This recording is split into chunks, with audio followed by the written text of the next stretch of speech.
Somehow Air-Deraan returned. That is right. After crashing and burning, after trying to be way too much like our mentors, we are returning to friggin' on Air-Deraan, and we're going to talk your giant ears off. Indeed! Yes, I am as always joined by Freddy. And I am as always joined by Voita. And we are as always joined by nobody. Because no one's listening! No, I meant that we don't have a third host. Oh, but that too. Well, if we you're do listening, have if you're listening with your giant ears, tell us down below. Yes, please, Mr. Ferengi. Mr. Ferengi Soka. Ferengi Soka. Yeah, let's get cursed in the first 45 seconds of the episode. Yeah, but what are we talking about in this episode? Well, we are talking about something pretty giant. We are talking about our first three-parter, technically ever, because the first one was split into 2 episodes, and the second one was never released and never will be, so Lost to time. Lost to time. This could become our first and longest episode. Maybe, but we are covering the Ryloth Arc. So that's Storm over Ryloth. Innocence of Ryloth. Yeah. And Liberty on Ryloth. Yes, those 3 titles indeed. Yeah, those being episodes 19 through 21 of season 1. Whoa, that's we're almost done. I mean, we're actually kind of done. Yeah, we should probably talk about this in the beginning. This will be our last episode of Clone Chronicles for a little bit. Yeah. Because we are moving on to Bad Batch and our Bad Batch content. It's true. And we will come back to Clone Wars as soon as we have some wiggle room. Yeah, so we'll be covering the last episode of Season 1 after Bad Batch. Yes, because it has more to do with stuff in the beginning of Season 2 than it has with the rest of Season 1. Indeed. And since we're only doing 1 episode, then we will also lump it up with series recap, because we will definitely remember what we were talking about. Yeah, after the entirety of Bad Batch, we'll definitely remember. Which is rumored to be 14 plus episodes. Fuck, that's 14 weeks! Well, I have a feeling that they might be shorter episodes, but released 2 a week. Yeah. But I'm basing that on nothing at all. So. Yeah, I think they're gonna run in at the same time as Loki. They will kind of have to be, because Loki starts in 7 weeks, I think. Yeah, and we know that Bad Batch is like 14 episodes long. At least. At least. If we can trust the person who scores them. Yeah, I think we can. Because, I mean, that's a... You need to know what's going on in order to score something. Yeah, high key, yeah. Yeah. Unless kind of how sometimes in films they film several like endings to prevent people from spoiling, so we have to do several audio tracks in case that frickin' episode 1 happens again and the soundtrack is released before the actual movie, and one of the tracks is the noble death of Qui-Gon Jinn. The noble death of that fucking kid. Yeah, the reveal that Omega is actually Django's female clone. We don't care. The gender swapping of Django's whitewashed clone. That was my favourite track from Bad Batch. Yeah, let's we will get much more into that in our next episode, which will actually be on Bad Batch. Yeah, when we will run through our expectations and predictions for Bad Batch or concerns. Yes, as evidenced by what we just talked about. Yeah, and what we've been talking about in the last 3 episodes. Yeah, without fail. But right now, let's go way back to our favorite 2 head-tailed friends on planet Ryloth. The Twi'leks or Twi'leks? Well, it's kind of both, but I don't think they ever say Twi'lek in this episode. No. I could be wrong. I can't remember. But we're going to be structuring this episode as we normally do. So we'll be starting off with our Grand Admiral thoughts on these 3 episodes. We'll be talking about them all at the same time. We're not going to do them one by one, because that's lunacy. We will just treat this as one 60 or 70 minute episode. Well, it was quite long. It was quite long. The last one, at least, was a director's cut, so it was slightly longer than when it was aired on TV. And yes, in Grand Admiral Thoughts, we go through our, well, you know, in in normal plebeian show, it's the general thoughts, but in our case, it's Grand Admiral thoughts. And general non-spoilerific, in case this is your first time going through the show with us. And our next section will be Crochet Granite. Indeed. You did a little knitting. Yeah, it kind of looks gesture. like, I don't know what it even looks like, but I tried to make it look like knitting or crocheting, if you will, because knitting is our next segment. Yes. So Crochet Granite covers everything. It's a quick rundown of the story. It's the plot in broad strokes. Yeah, very broad strokes. Yes, but the different strokes, which are much less broad, are what we go through in nitty-gritty, the opposite of Crochet Granite. Yeah, these strokes are far more intricate. Freddy, what are you doing? I'm not doing anything. And so the nitty-gritty, we go over, as the name suggests, the nitty-gritty by... Don't say anything about stroking. I'm not. Oh God. So we'll start bleeping literally every word you say.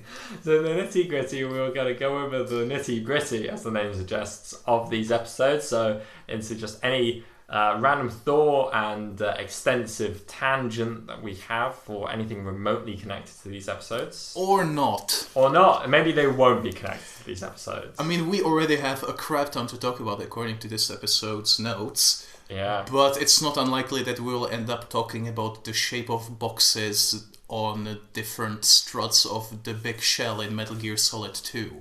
I mean, that is something. I know of the big struts. Mm-hmm. Yeah, I don't know.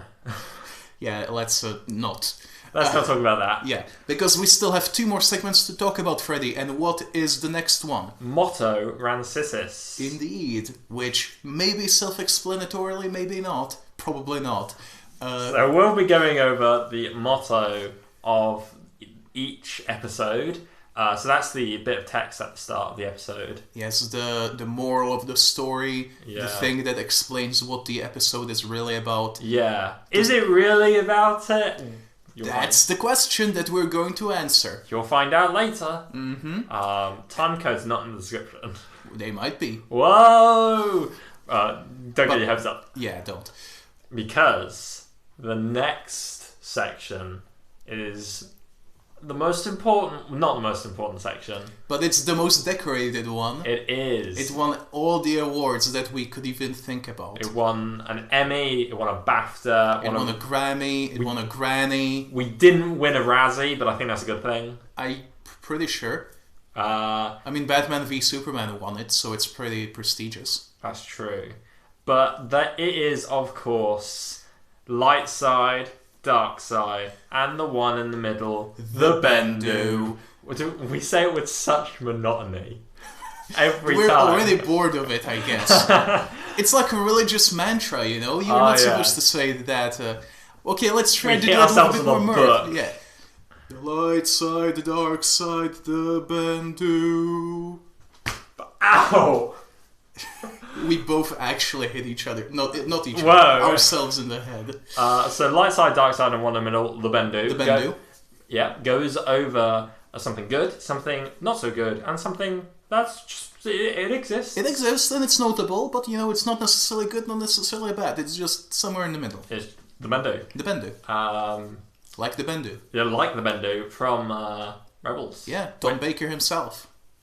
Oh, I didn't know that. Did you actually not? No. You didn't know that the Bendu was Tom Baker? No, I don't really recognise Tom Baker's voice. Me neither, but I knew that everyone was talking about it. Huh, well, I kind of missed that. I watch Rebels Recon as well, and every week. I didn't even realise. You're such a fake fan. Talking of fake fans... Is that a Loth Wolf on your t-shirt, or is it just a wolf? It's a wolf from Wolfpack. Ah, it's the other wolf. Yeah, I mean, as far as we know, Wolfpack might be named after Loth Wolves. Because what other wolves are there in Star Wars? Other than Commander Wolf and Wolf Yularen. That is true. There's a lot of wolves. Yeah. 3. 3 wolves. But inside of you are 3 wolves. Ooh. Depending on which one you feed, you're either a clone, a human, or a wolf. Whoa, that's deep. I'm 14 and this is deep. Yeah. The Clone Wars are less than 14. We are 10 minutes into the show and we haven't even finished recapping our own segments. Okay, so let's go on to Grand Admiral thoughts. Yes, because there is a lot to talk about in this anyway. Yeah, so... even though it's not spoilerific. What did you think of these episodes? Look, frickin' this show, man, like... we were, like, in episode 2 of this, in Malevolence, and we were like, dude, this show is so freaking great, this is, like, the best episode ever. Mm-hmm. We said that at least 3 times since then, I'm pretty sure. I think we have. Yeah, but, like, this freaking 3-episode arc, yeah. I would say it's probably my favorite one. Yeah, because, like, I was imagining, in the same way, like how we said, if Malevolence was... all put together into like a theatrical sort of film, like of just those 3 episodes, that it would be like really, really good. Mm-hmm. And I think the same goes for the Ryloth arc. I think all 3 together. I would actually say maybe not in the case of the Ryloth arc, because Malevolence was more focused on like 1 or 2 characters and their through line through the story, whereas Ryloth arc was very much 3 episodes with the same like goal. Yeah, but they were much more granular. I still think it worked. It would have worked as a film, but it would be a bit of a strange film. It would have been more of a war film. It was very much a war film. Yeah. Especially the middle part, I thought. Especially the third part. Well, both of them, I guess. But I had more of a war film, even though all 3 of them were literal just pieces of war. Yeah, it's not like adventure. It's just war. Basically. But in 3 very different kinds, I would say. Yeah, so it's quite interesting that there's different, well, not necessarily outlooks, but like different ways that it had to be waged. Yeah, because I don't think that's a spoiler at all, that each of them is focused on a different Jedi. Yes. So should we just say... yeah, I don't think that's a spoiler. So Anakin and Ahsoka in Storm over Ryloth. Then we had Obi-Wan in Innocence of Ryloth. And then Mace Windu in Liberty. Liberty on Ryloth. Liberty on Ryloth. Yeah. Each of them has their own philosophies and their own ways that they're super cool. Yeah. And you get to see some pretty cool abilities. Yeah, you get to see freaking all of them using the Force in very different ways.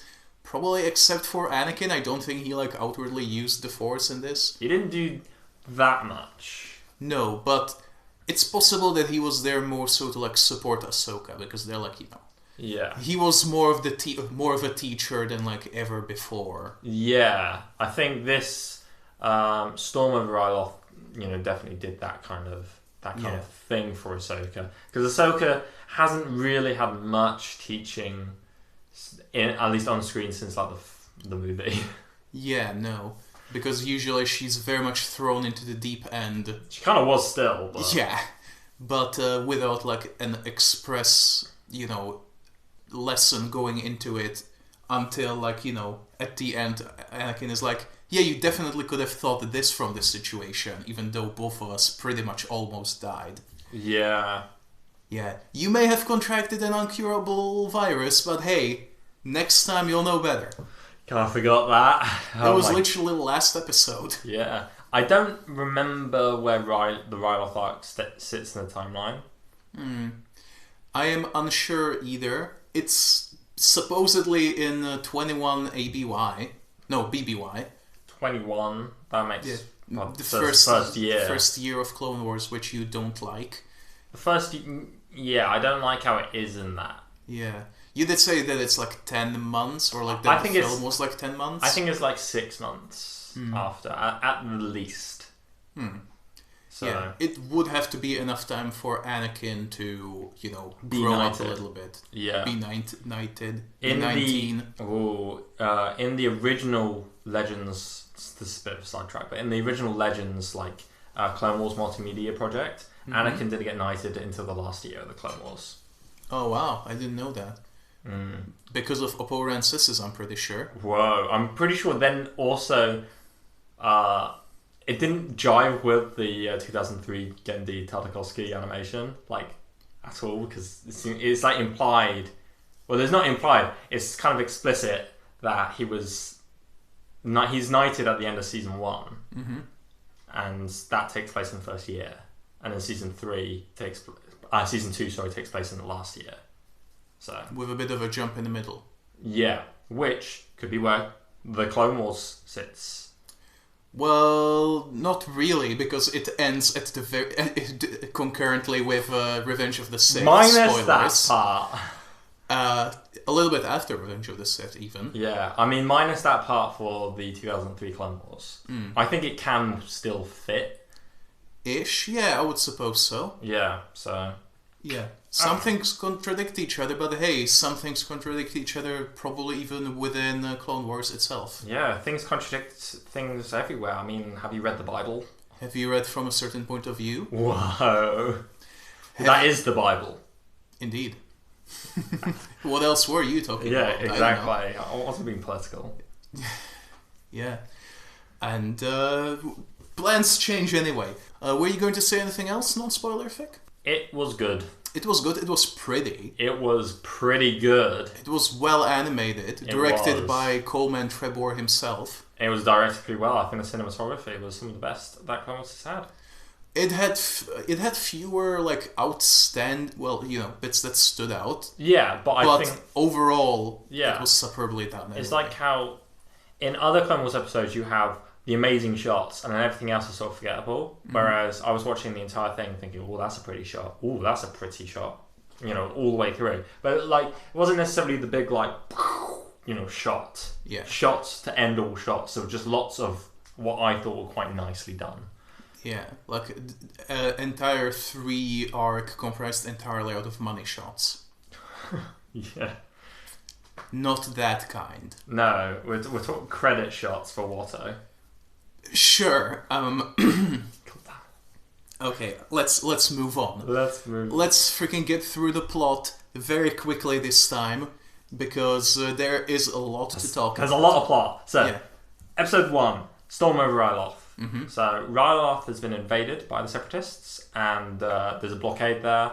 And you need to freaking liberate Ryloth and break the blockade. Indeed. It's Anakin's and Ahsoka's job to break through the blockade before the invasion force, or whatever you want to call it, with Obi-Wan and Mace Windu shows up. Yep, they have 3 Venators to do it, and a load of Whitey Torrents as well.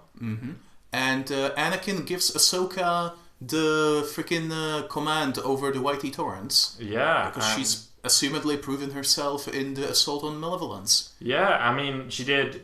When the plans were going to her plan, it was going well, but then the Neimoidian captain launched his trap, which was to bring in 4 additional cruisers from hyperspace to the blockade. Municipal class battlecruisers. Yeah, and they really wrecked Ahsoka's squadron. Yeah, only Ahsoka and 2 clones survived. Yeah, Ahsoka also disobeyed orders from both Admiral Yularen and also from Anakin. Yeah, which led to 1 Venator exploding.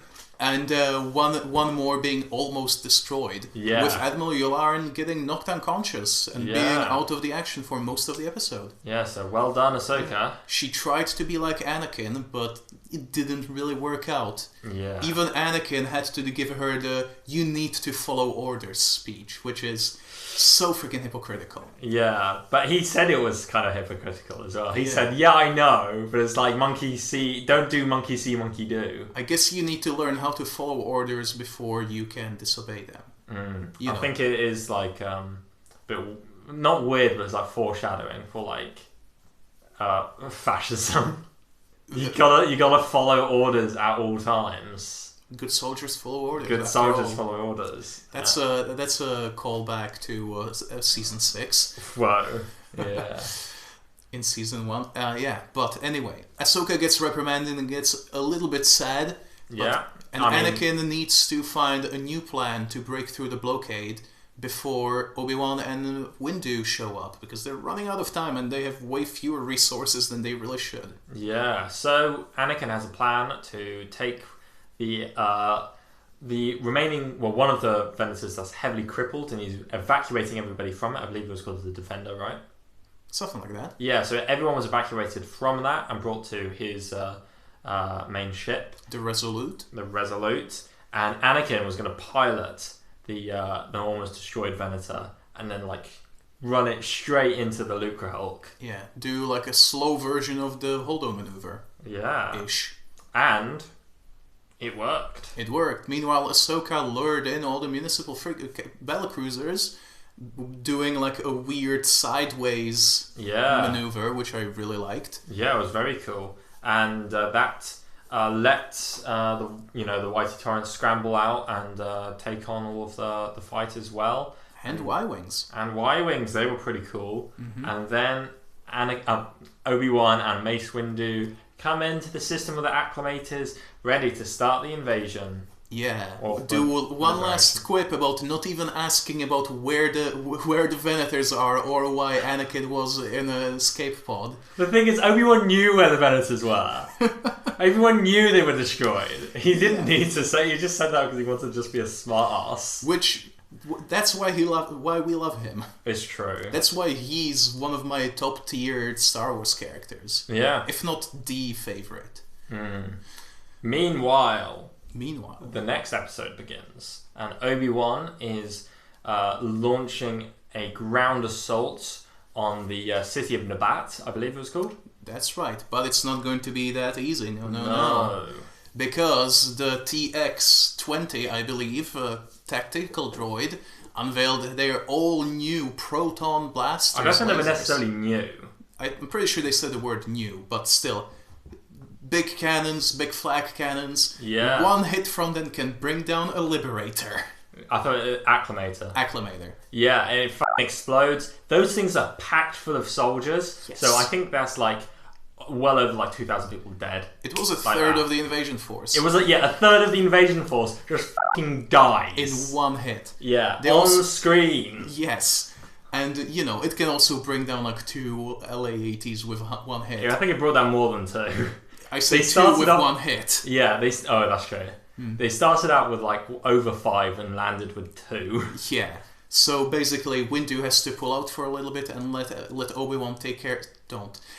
Obi-Wan take care of those guns. Yeah, but the guns are being protected by the droids using human shields. Twi'lek shields, rather. Yeah, that's true. The droids had taken the citizens of Nabat prisoner and have herded them around the proton cannons. Yes, so the handful of clones and Obi-Wan need to infiltrate the city of Nabat and take care of it. Ghost Company of the 212th Attack Battalion? Indeed. Basically, Cody's version of... Torrent Company. Yes. That's Rex's one. Yeah. / the Lightning Company, which we'll see soon. Oh, yeah. We follow 2 clones specifically, Boyle and Waxer and Boyle. It sounded kind of weird you saying Boyle first to me. I've always said Waxer and Boyle. He's high-key the more important of the 2. Waxer, yeah. No, Boyle. Boyle? Yeah, and we will talk about why in a little bit. And Boyle, of course, is the racist one, meanwhile Waxer is the more level-headed one. That is true. So we'll get onto those. We'll let our audience know all the best racial slurs to use against Twi'leks. We already have many against Trandashans. Now we have freaking what is it? Was it snakeheads or something like that? Tailheads, yes. And what is this? The racist guy and his friend find a little kid in the city while they're on a recon mission. Yeah, she's all by herself. Yeah. And so they're like, oh, what should we do? Waxer's like, oh, we should help her more. And then Boyle's like, we're gonna get fucking chewed out for this. But they end up helping her, save her from a couple of feral Goothnarks? Gootharks or something. Goongies? Goonji. Grogus? Grogu? This is important. Her name is Numa, by the way. We don't find that out for a while, though. No, technically they only say that at the end. Yeah. My notes are acting up, and I do not appreciate it. I'll just say that Numa is referring to Waxman Boyle. She's calling Waxman Boyle Nera the whole time. Which we, at the end, find out means brother. Which is so sweet. Yeah. They are chased around by Gutkers. Yeah, they're big things that have been starved by... TX-20. Yeah, they look like giant Numas. Numas, yeah. They kind of look like ticks. Do you think the reason why they weren't giant Numas is because they wanted to call... Why do they call her Numa? That's the name of... I do not know. It's like calling someone friggin... what's the real life equivalent of a Numa? Tick? No, a Numa is like... It's like a chick... I was about to say a bipedal chicken. Bipedal chicken. Yeah. Oh yeah, they're swamp turkeys. Swamp turkeys, yeah. Imagine, this is my daughter, swamp... This is my daughter, swamp turkey. We don't do this anymore, Freddy. We're better than this. Yeah. How did this happen? We're smarter than this. Point being... Gutkers. Yeah, I think they are meant to be avian, because in the prequel comic that I tracked down, actually, they call the babies chicks. Whoa. Numa does, specifically. Oh, makes sense. Yeah. And thanks to saving her, they found a network of underground tunnels. Yeah, and not only leads to like sewers and stuff, but it leads to where the Twi'leks being kept prisoner. Mm-hmm. And the clones make use of this to freaking save everyone. With Obi-Wan, of course. With Obi-Wan, of course, who does some cool Force things. Oh yeah, some like pacifying stuff, which reminded me of something that you might hate me for saying. Is not the B word.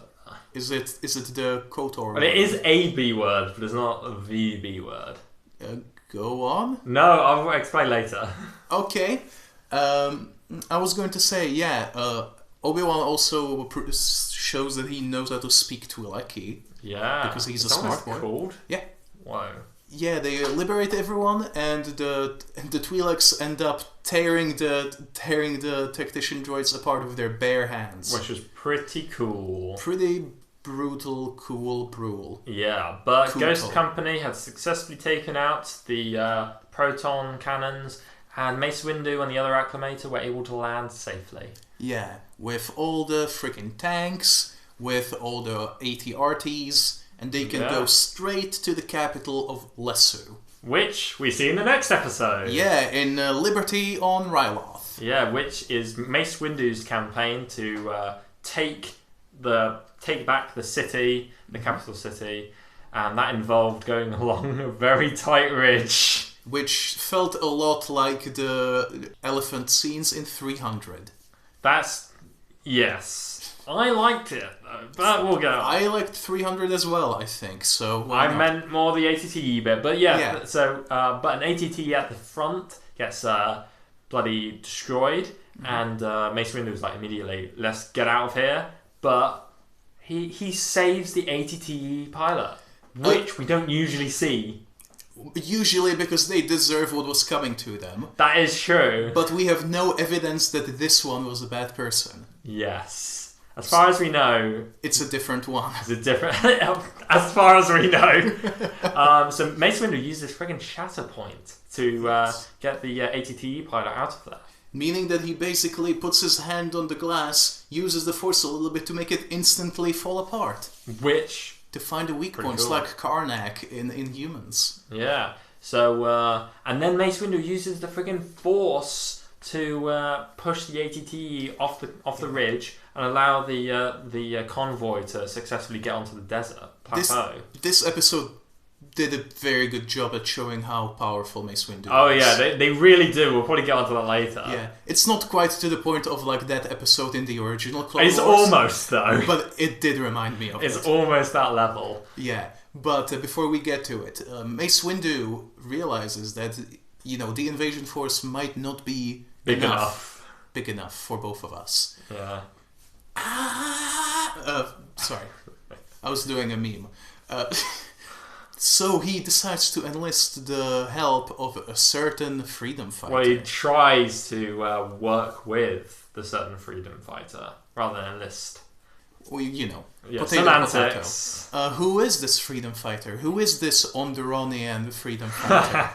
Well, he has his own resistance. He appears in Rebels. You might say he leads something of a Partisan. You force. could say that. He is quite brutal sometimes. He is. He also appears in supplementary novels. Mm-hmm. And so... And he is bold sometimes. He is bold sometimes too. And this, of course... is none other... Say it! It's not Sagura. It's Cham or Sham Syndulla, depending on who pronounces his name. I think out of... a lot of the production crew say Cham Syndulla. Most people say Cham Syndulla. Windu says Sham Syndulla. Yeah, but he might go wrong. And Palpatine says Cham Syndulla in the very same conversation. Yeah, well, none of these people voice their lines in the same room. No, they don't. They voice at different times, though. But yeah, they want to work with Cham Syndulla, who has he leads the freedom fighters on Ryloth. Mm-hmm. And it takes a lot of convincing. One could say it takes some compromise between Cham Syndulla and Orn Fritar, the senator for Ryloth. Because much like our favorite monkey boys, he does not really like any kind of military presence on his planet. Yeah, but he is prepared to fight for his freedom. Yes, unlike T-Wat-Ka. Yeah, and the friggin' Irish lemurs. I didn't know. Oh yeah, you did say they were Irish. Yeah. But point being, they fight together and they win. They win. They take the capital city successfully. Yeah, which was led by Wat Tambor. Yeah, Wat Emir Tambor. Wat Tambor. That is his title. Sometimes also called the... something else, that doesn't matter. He's called something else. Yeah, Emir Wat Tambor, or Skeko Minor himself, everyone's favorite techno-union boy. Yeah. Who may or may not have legs. It seems like he's moving like he has wheels. I think he does have wheels. It's possible. If you look at his action figure, that one has legs, but I don't think action figures are canon. I'm pretty sure they're not. I mean, otherwise most people's faces would be deformed. Yes. And Jackson would be a lizard. Oh, yeah. We do see Wat Tambor's eyes, though. Yeah, which is... that's see him strange. Blink. I mean, no one says he doesn't have eyes. Oh, I mean, he canonically does have eyes. Canonically does have eyes now. Yeah. Same as you can see Anakin's eyes through Vader's helmet sometimes. Yeah, that's true. Mm-hmm. And they do that in... A New Hope. And no, I mean, they did it in, like, what was it? It wasn't Clone Wars, was it? Or it was in the Flash Forward. Yeah, did they show his eyes? Mm-hmm. Yeah. And I think they're meant to be blue, but I do not know. Who knows? It's through tinted glass. It could be anything. It's through rose-tinted glasses, one could say. Because it's red. It's through Tico tinted glasses. Whoa! Do you remember what Rose's sister's name was? Paige. Fair enough. Paige Tico, not a bad name. And a lot of screen time, especially as compared to Rose in a different movie. God, that's actually tragic that Paige Tico has more fucking screen time than Rose in episode 9. Yes. Fuck. Anyway, let's not talk about the sequel movies anymore. Again. I have a vague feeling we might end up doing that, because I think I wrote episode 9 in my notes, but I don't remember the context anymore. Okay, so yeah. Sorry? Go ahead. No, you go ahead. You continue. Yeah. Wat Tambor gets captured through a lot of very cool action. Indeed. This episode is mostly action. I think all 3 have been. Very true, but I feel like the first one had more like strategizing and lessons to be learned. Yeah. Oh, Wat Tambor also did order a city, all the villages in the vicinity to be destroyed. Which is kind of what pushes Cham Syndulla over the edge to finally help the Republic and try to come to an agreement with Orn Fritar. Yeah, the fat bugger himself. Yeah. He's so fat that his ears, that are actually normal size, look so small. Have you noticed that? I did not. He looks like he has tiny ears, but like that was because his hologram was like shrunk, and when he was like standing in person, they were just like normal sized ears. But they're like that small, like on his model on the hologram. Yeah. There is another fat Twi'lek in the prequel comic to this episode. Whoa. This time he's green though. A green fat Twi'lek. Yeah. And in certain shots he looks kind of like Peter Griffin. Oh god. I hate that. Yeah, we need to post that on the Twitter. Yeah, but yes, that comic's purpose was to show that Lesu and the planet may have been a bit corrupt even before the invasion. Maybe a little bit separatist, but that is beside the point. Point being, end of episode, Ryloth is free. Or is it? Dun dun dun! Because if you know anything about Cham Syndulla, his whole thing is that he literally never stops being a freedom fighter. Yeah, because every regime just basically tried to like take over Ryloth forever. Ryloth has it rough. Yeah. Maybe not as rough as Mandalore, but are you sure, man? Well, I think it's almost as rough. I don't think that anyone ever tried to wipe out Twi'leks. Are you sure? No. I'm pretty sure. No, remember the genocide that happens that they talk about at the start of episode 3? I did not. Which episode 3? No, of this arc. Of Liberty on Ryloth. I missed that. We may as well talk about nitty gritty now. Let's go. Okay, so when Mace Windu and those two ARF troopers, which I like their inclusion, they were going to go to find Cham Syndulla. They see that whole the remnants of that massive battle, and with all the destroyed droid stuff and the graves of a load of Twi'leks, and then apparently that was the site of a massacre, and they actually say massacre of the Twi'leks. Fair enough then. Cham Syndulla said the massacre happened after they had surrendered to the Separatists, and then because the Republic didn't send troops when they were being... Well, that's a fucking lie, I will say. I mean, we haven't got to that episode. It's a fucking lie. The Republic did send troopers to Ryloth when it was being invaded, and we see that in Clone Wars, but that's besides the point. But a lot of people did die. A lot. Fun fact. Pretty much every grave with legible writing on it has a Wikipedia page. Are you joking? I'm not. One of them is Max. Max. Rest in peace, Max. Rest in peace, Max the Twi'lek. Yeah. Yeah, and the pictures for them are just the graves. But, so fucking stupid! It's different grave every time. It's the one that corresponds with the name, but I didn't even realise they were legible. Are they in Arabic? Probably. Yeah. I mean, there are many kinds of writing in Star Wars that you can decipher. Like in that book that you gave me, there's 5 different scripts that you can just translate. You got Mandela, you got Arabic. Huttese, I think. Yeah, you got the Trade Federation language thing. Yeah, and maybe one more. There's a Separatist one too. And there's also one used by... I mean, this isn't... This technically isn't an official one, but it exists. So it's... On the... You remember in episode 5 when Luke is talking to R2 in the cockpit when he's flying to Dagobah, and on the screen it has a load of text? Yeah. That's not Arabic, that's a different language. Fun. Why? What? Because Arabic wasn't invented yet. Well, it wasn't at the beginning, so they changed... Did you know that originally in at least New Hope all the text on all the screens was just English? Yeah, because the film that I watched when I was a kid was just in English. Yeah, because you're a snob who will watch the theatrical cuts. Yeah, I only watch I'm pretty sure were never ever released in Czech. Rip. Who cares? Enjoy bad CGI Jabba the Hutt. Well, I watched a good CGI Jabba the Hutt. Oh, yeah. Unless you think they're both bad. Well, they are both bad, but I did...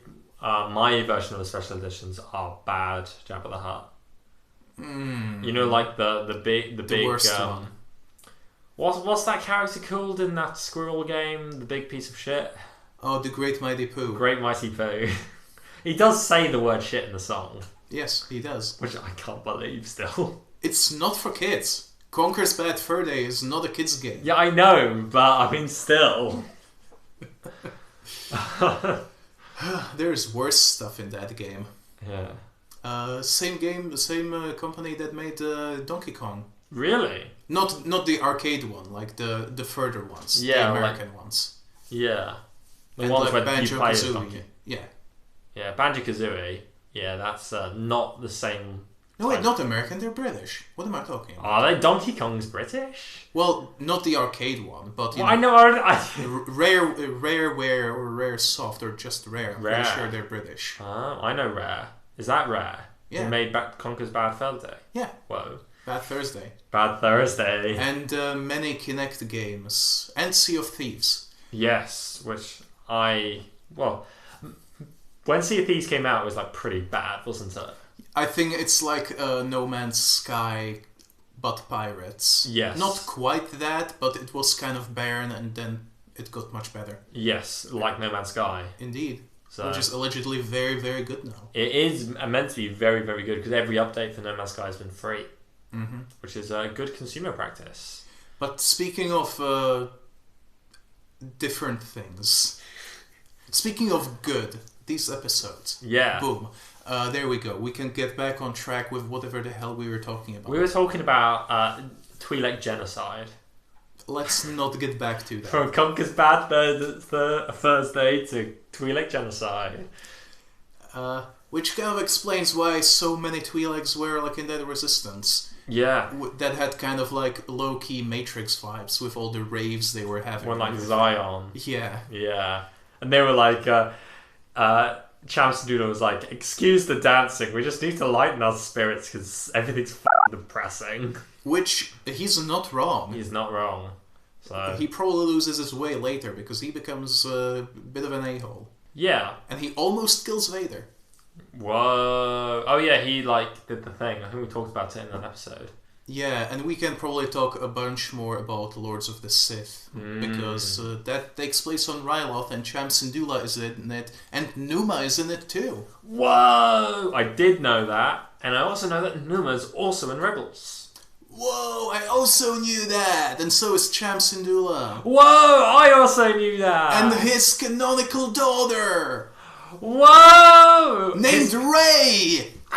His canonical daughter, who changed skin colour and face and everything, because I don't... Can I just address that? Go for it. We see Hera Syndulla quite visibly at the end of Liberty on Ryloth.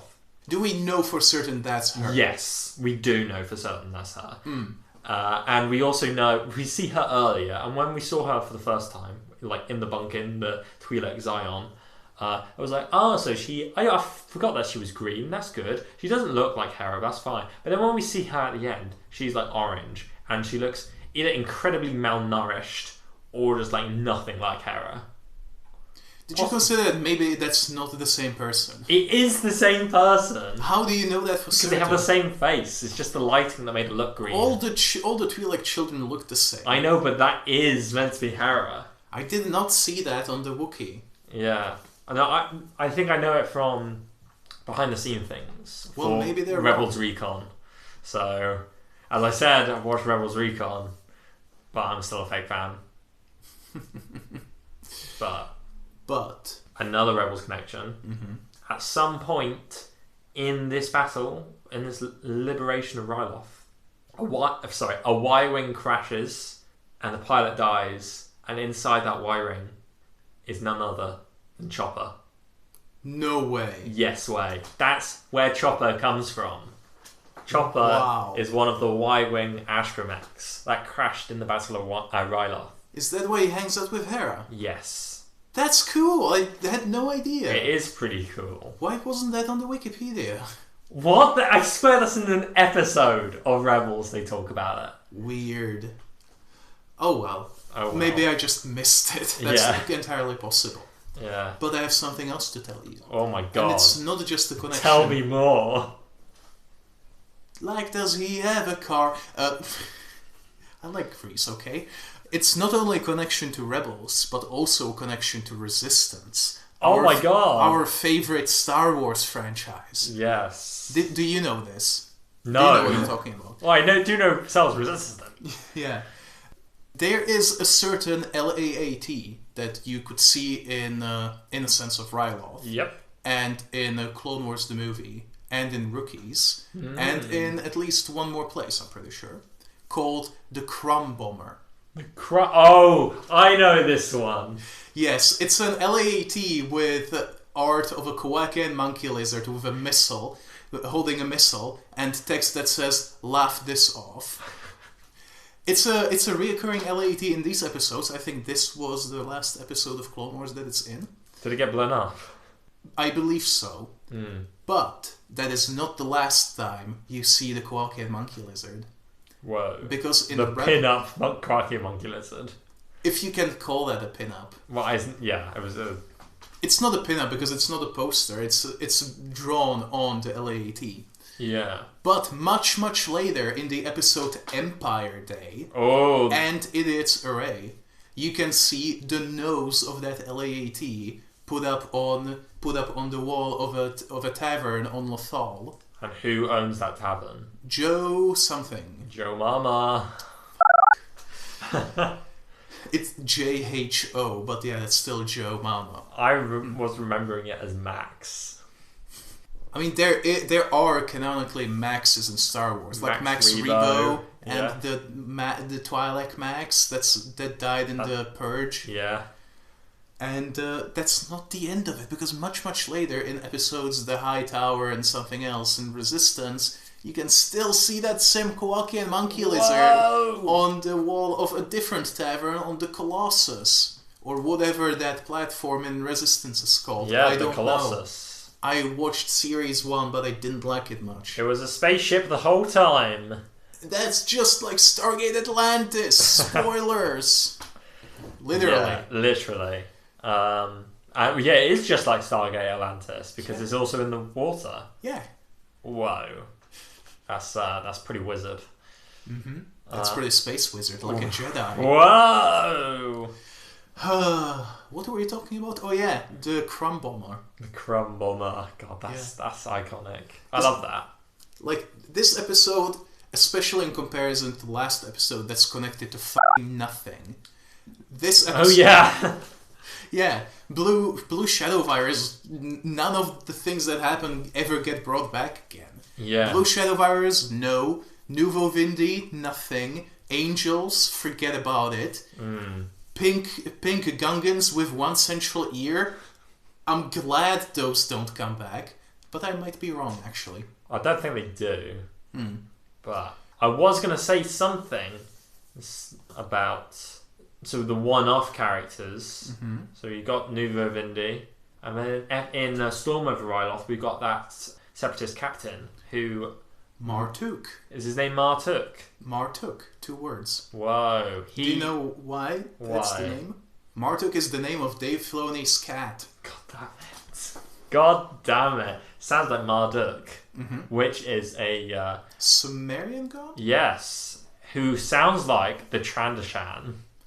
Garnacht, because I mistook that for Marduk. You Martuk for mistook. Yeah. Funnily enough, Garnacht. Is that what you're going to say? No, what? Those two meet. What? Yeah, I think like in a Star Wars magazine short comic. Oh my god. Martuk shows up and he's going to... For some reason, they're trying to sell those big hippo things from Naboo to Rhodians on the black market. And Martuk is selling them to Garnacht for some reason. The most ambitious crossover of all time. Our favorite Trandoshan and our favorite Neimoidian. Yeah, that Neimoidian. I found it quite funny that he was they did it a lot in this arc, but he realized that it was the Resolute. Like, that's Anakin's flagship. Give me Anakin's file. I want to read up about him. And then he started admiring Anakin as a general. And Dooku was like, "You admire him? What are you talking about?" It's like, as a general, in a purely military sense, he's totally simping out for Anakin. Yeah, and he almost dies to him except for the novelization where he does die. What? Yeah. But he literally... But where does he go then? Well, did he not get to the escape pods in time? Well, in the very original version of the script, he was supposed to die. Yeah. But George Lucas and the crew were like, no, he's a pretty interesting character, actually. Let him live. But they didn't change it for the novelization. Well, the novelization is no longer canon, so he did live. Yeah. And I was also going to say, what if he appears later? Because you know that we're building our rogues gallery for our Operation Paperclip. So we've got Nouveau Vindi, we've got... Lock Dad Bod. Lock Dad Bod. Who else have we got? We got all the... Dr. Pershing from Wayne in the Future. Dr. Pershing. And now Marduk, sorry. Well, he's not an evil scientist, but he's a tactician. Counts. And if you notice, he looks like he has some weird, subtle body modification.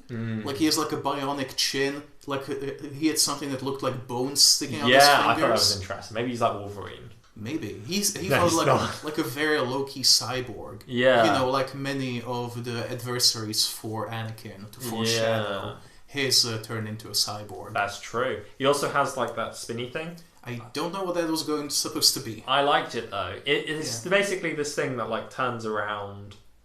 It's like a red and blue sort of counter that just like turns around every now and then. Yeah. But I quite like it. I don't know why. Because we don't know why it's turning around. We don't know what it is. Yeah, no. There's just a nice visual flair. Yeah, but you said something about connections when talking about Martuk. Were you going to say something perhaps about the film that this episode and this character took many cues from? I was also not. Okay, before I go into that, what were you talking about? I can't remember now. Was that just an elaborate segue that you were hoping I would have something to say about? I know, I was just talking about how Martuk was simping over Anakin.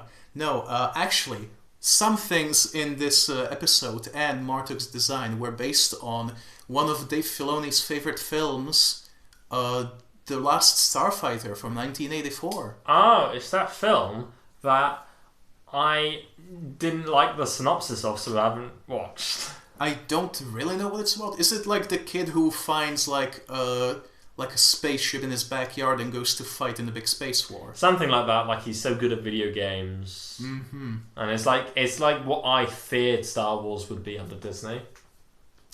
Yeah, we talked about how you had like a nightmare about like a big zoom into like a playground in America. Yeah. To the new main character. Yes. Like, it was a cold sweat, like waking up, like Anakin in episode 3. Except I was 13. Yeah. So, that's Point being, Martuk took cues from the villain of that movie, Lord Krill. Lord Krill, who had like a monocle eye thing. And he kind of looks like a Klingon, but that's beside the point. Yeah.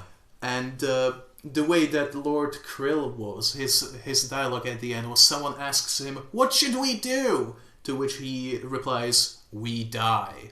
Ooh. And literally that dialogue was used in the original script for Martuk's death. Because he wasn't even supposed to go for any escape pods. He was just going to stay there and die to Anakin's ram. Yeah. I feel like if you can escape, you should. I mean, like, there's like going down with your ship, and then there's going down with your ship that's filled with no one else who's alive. Like, you're literally the only person that's quote unquote alive. Well, you're the only person there. Yeah, like flesh and blood, I mean. Yeah. Even though these battle droids are even more of persons than the ones that we've been accustomed to, which we will they're independent thinkers. Yeah, they're no longer controlled by central computers. Like in episode 1. Hence why they don't deactivate when the Looker Hulk goes down. Yeah. Which, interesting, they only brought that up in the end of season 1, but I think that might be the first Looker Hulk they blew up. So. I think they kind of had to, because people would be like, why didn't they do that? Exactly. So... And it, it takes care of that plot hole. Like, why don't they just blow up that one ship and it will solve all the problems? Ignore how in episode 3, Anakin deactivates the entire droid army. Ish. Like, we still don't know in canon if he actually did. Yeah.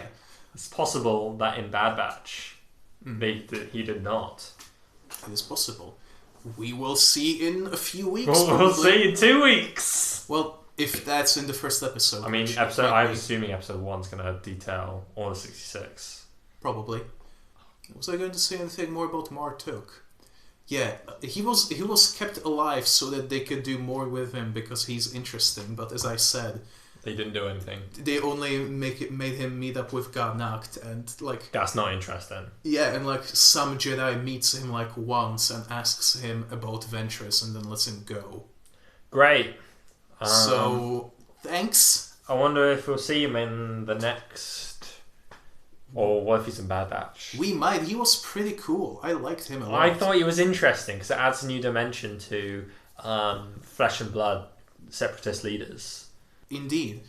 Which is interesting that we had an interesting Flesh and Blood Separatist leader and also a couple of tactical droids which were specifically created to not have to be interesting characters that they can't kill. Yeah, that's true. Fun fact, production-wise, Innocence of Ryloth was the first time that tactical droid was on screen. I have heard that before. Mm-hmm. I can't remember where. From me just now. Whoa! You time traveled to tell me years ago. Probably. But the very first time that in release order was in the prequel comic to Jedi Crash called Head Games. Head Games. One word. Yikes. Which is basically just about trying to steal their head, which they do a lot, apparently. They do that a lot. They did it in Blue Shadow Virus. Indeed. So they did it in Hidden Enemy. Wait! What? So Innocence of Ryloth was made before Blue Shadow Virus? Yes. We talked about that last time. Blue Shadow Virus, the first episode, was, I think, the last episode in the first production season. Oh, yeah. And Mystery of a Thousand Moons was the second in the second. Yeah. Yeah. Liberty on Ryloth, I think these were like episodes 15, 17, and 19 in production order. Or something like that. Pretty early on. Yeah. Even though they look really good. They do look really good. Say, possibly, they've got the best interior lighting we've seen. Probably. They got really good exterior lighting. Mm-hmm. And they've also got great space lighting too. It's not the same as the ones in Malevolence, but that's because it's not got bloody a Bregda Ray red sun, does it? So yeah, like the moody lighting, you can't do that all the time. Yeah, because it loses its charm if you do that. Yeah. They do like different kinds of lighting a lot later. Yeah. But this was just clean and really nice. But the lighting wasn't the only thing that would look good in space. Cool. The freaking ships, they look like movie level good at this point. I know. Like the texture's like, oh my god, it gets better and better every week. Which is strange because that's not the order that they were made in. I know. Who cares? Yeah. I'm just enjoying how good it looks and how it looks leagues better than everything in Ambush. Yeah, that is true. But even though I didn't even think Ambush was too bad. But yeah, no. But I still see like people on forums and everything be like, "Oh my god, season 1 looks so bad. I always skip it because the animation looks like I'm watching Beast Wars in the 90s." Which is like, how could you compare this to Beast Wars?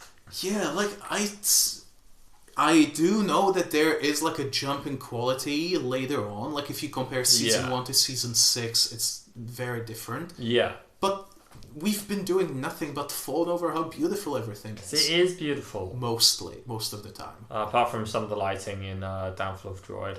Apart from whatever the kid's name was in Mystery of a Thousand Moons. Oh yeah, his model. Whoops. Model Arancesis. Yeah, what was his name? Something Hood. No, not Wilro Hood. Who's Wilro Hood? The guy with the ice cream machine. Oh yeah, I forgot about him. His name is Johnson. Never mind. It begins with a J.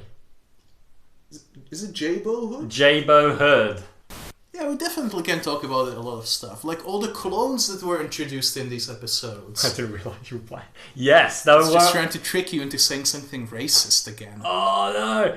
Well, the true friggin' tailheads, they're the real villains. We're live, whoops. Oh no! No, don't worry, Freddy was just quoting this clone called Boyle. Yeah, I like how you...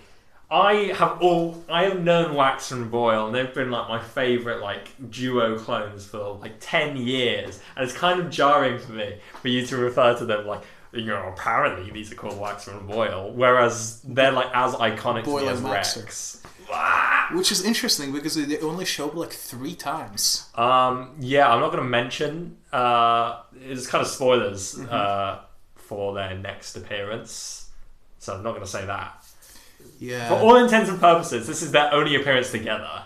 And yeah, you are not wrong that they are pretty iconic. Oh, actually, no, they do appear again in season 2. My mistake. Yeah, and Boyle is referenced on Numa's armor that she wears in Lords of the Sith. Not Waxer, though. What do you mean, referenced? Well, she wears a piece of armor with Boyle written on it. Oh, I thought in Rebels she wears a pauldron from Ghost Company. Yes, that must be the one. Yeah, but I don't think it has Boyle written on it. I guess she does it in between Rebels and the book. Yeah. Which I don't know what Rebels the takes place timeline is. After the book.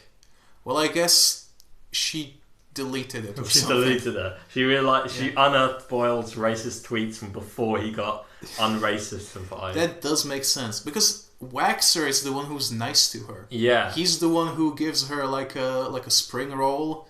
Yeah, that's true. And Boyle is like, we really shouldn't keep that thing with us. That creature. Yeah. That little monster. That's what he Could calls be her. endearing, though. He has a really weird mustache as well. Yeah. He does not look like a good guy at all. Yeah, but he is a good guy. Waxer and Boyle. Yeah. Duo, you got the nice one, you got the low-key racist one, but then he's not racist at the end. He's sort of learned the error of his ways. And the impact of this encounter was with them for a very long time because Waxer puts like a drawing of Numa on his helmet after this. It's true, yeah. It's very cute. Very, very cute. Yeah. And she becomes like the right hand woman of Cham Syndulla. Of Twi'lek Saw Gerrera. Yeah. Which is interesting because there are more connections between Onderon and Ryloth than just this. Oh boy, you mentioned this briefly before we did the podcast. I did not know what the fuck you were talking about. Yeah, the good cores that we talked about, they're native to 2 planets. 2 planets? 2 planets only, Ryloth and Onderon. Why? And also, the way that Obi-Wan tamed them for a second really reminded me of a certain force power from KOTOR 2 that you unlock on Duxun. God, is it like the Beast for the Beast Rider things? No, it's just for taming beasts. Yeah. Well, I mean, like Duxun and is known for its beasts that the Beast Riders tamed. Yeah, and which is how... No, that's not how the Mandalorians got there. That was the other way. They chased the Beast Riders there or something. Yeah. You see some beast riding in Clone Wars, though, on Onderon? A little bit. And speaking of Mandalorians, Blurgs. Blurgs also appear, which is pretty cool. Pretty cool. And some clones ride them, who are kind of Mandalorians. Yeah, I mean... Yeah, specifically a clone named Stack. Stack? S-T-A-K. Yeah. Tay. That's not a letter. S-T-A-K. Yeah. And Razor, presumably. R-A-Z-O-R. R-A-Z-R. I was going to say, with Obi-Wan's taming of the Gutkas, taming of the shrew, it reminded me of a B-word, specifically Bionicle 2, Legends of Metru Nui, when you look really disappointed in me. There's a scene in Bionicle 2, Legends of Metru Nui, when Nokama is using her mask power to talk to the Kikanalo, and it's a sounds like the fact that talking about Star Wars shit, that's fine. But as soon as I talk about Bionicle, I'm a massive nerd. I get it. I'm not judging you for it. I'm just for the uninitiated, like good core, Ryloth, Kikanalo, it sounds the same, but I'm like, what on earth is all of this? Well, Kikanalo, they basically look like the Gutkers, but they also have like a big sort of like scythe type thing coming out. They have they like rhinos almost as well. And like there was a big herd of them at one point in the deserty type of place in an area that looked not too dissimilar to the city of Nabat in this episode. And then like the herd was going to trample them, but Nokama, who was a Toa, who's one of the protagonists of the film, she used her mask power, her superpower, to basically talk to these creatures in a way that looked quite similar to what Obi-Wan did, except at the end they rode on the Kikanalo rather than making them go into an alleyway and then trapping them there forever. Which is the humane solution. Obviously. As compared to shooting them and killing them instantly. They're going to starve there, with no air, no water. Let's not talk about Chris Chibnall anymore. Yeah. But yeah, doesn't she also hypnotize one of the bad guys because he's like a beast more so than a Toa? What? Wasn't there like a 6-legged bad guy that she hypnotized? Or something? You're thinking Nadiki. You had Nadiki and Krekker. They're dark hunters. That's like mercenaries. So Nadiki used to be a Toa, but he was corrupted, and cool. So that's how he became a 4-legged dude. And Krekker is just a fucking idiot. It's like a Count Dooku. Yeah. A fallen Jedi. And they're friggin'. I don't think Nakama used her mask power for that. I think it was. Oh my god, I can't remember his name. You caught me. I forgot Bionicle's name. Fake fan. I am a fake fan. The Tower of Air of the Tower Metro. I can't believe I forgot his name. Green boy. The Green Boy. He used his mask power, which was being able to impersonate people. Oh. And then he impersonated the other guy. The other guy when they were walking around this thing looking for the tower. And it was really dumb. It's a kids movie. I remember it now. Now. Yeah. So. Well, I'm going to read out the names of the clones that appear in these episodes, and you will tell me if one of them sounds vaguely like the character you can't remember. Goddamn. Was it Slammer, Swooper, Kickback, I thought it was just Tucker, Swoop. X, I don't know, Rex, Cody, was it perhaps Wooly, Pond? Pons. No, Pond. I thought it was Commander Pons. They must be two different one. No, you were Ponds. Yeah. The one you thought was who you thought Stone was. Yeah. I got their names mixed up. Sorry. Could have also been.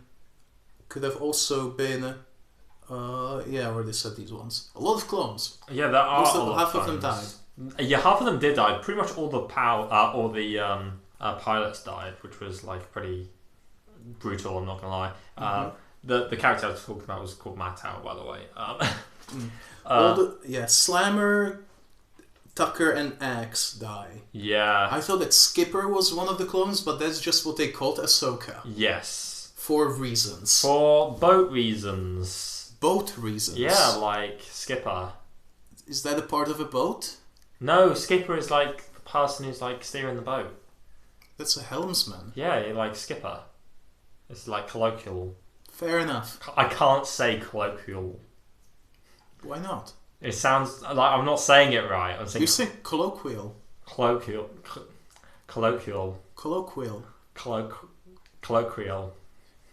Nuclear. Yeah, that was. I think so. Yeah, it's nuclear reactor.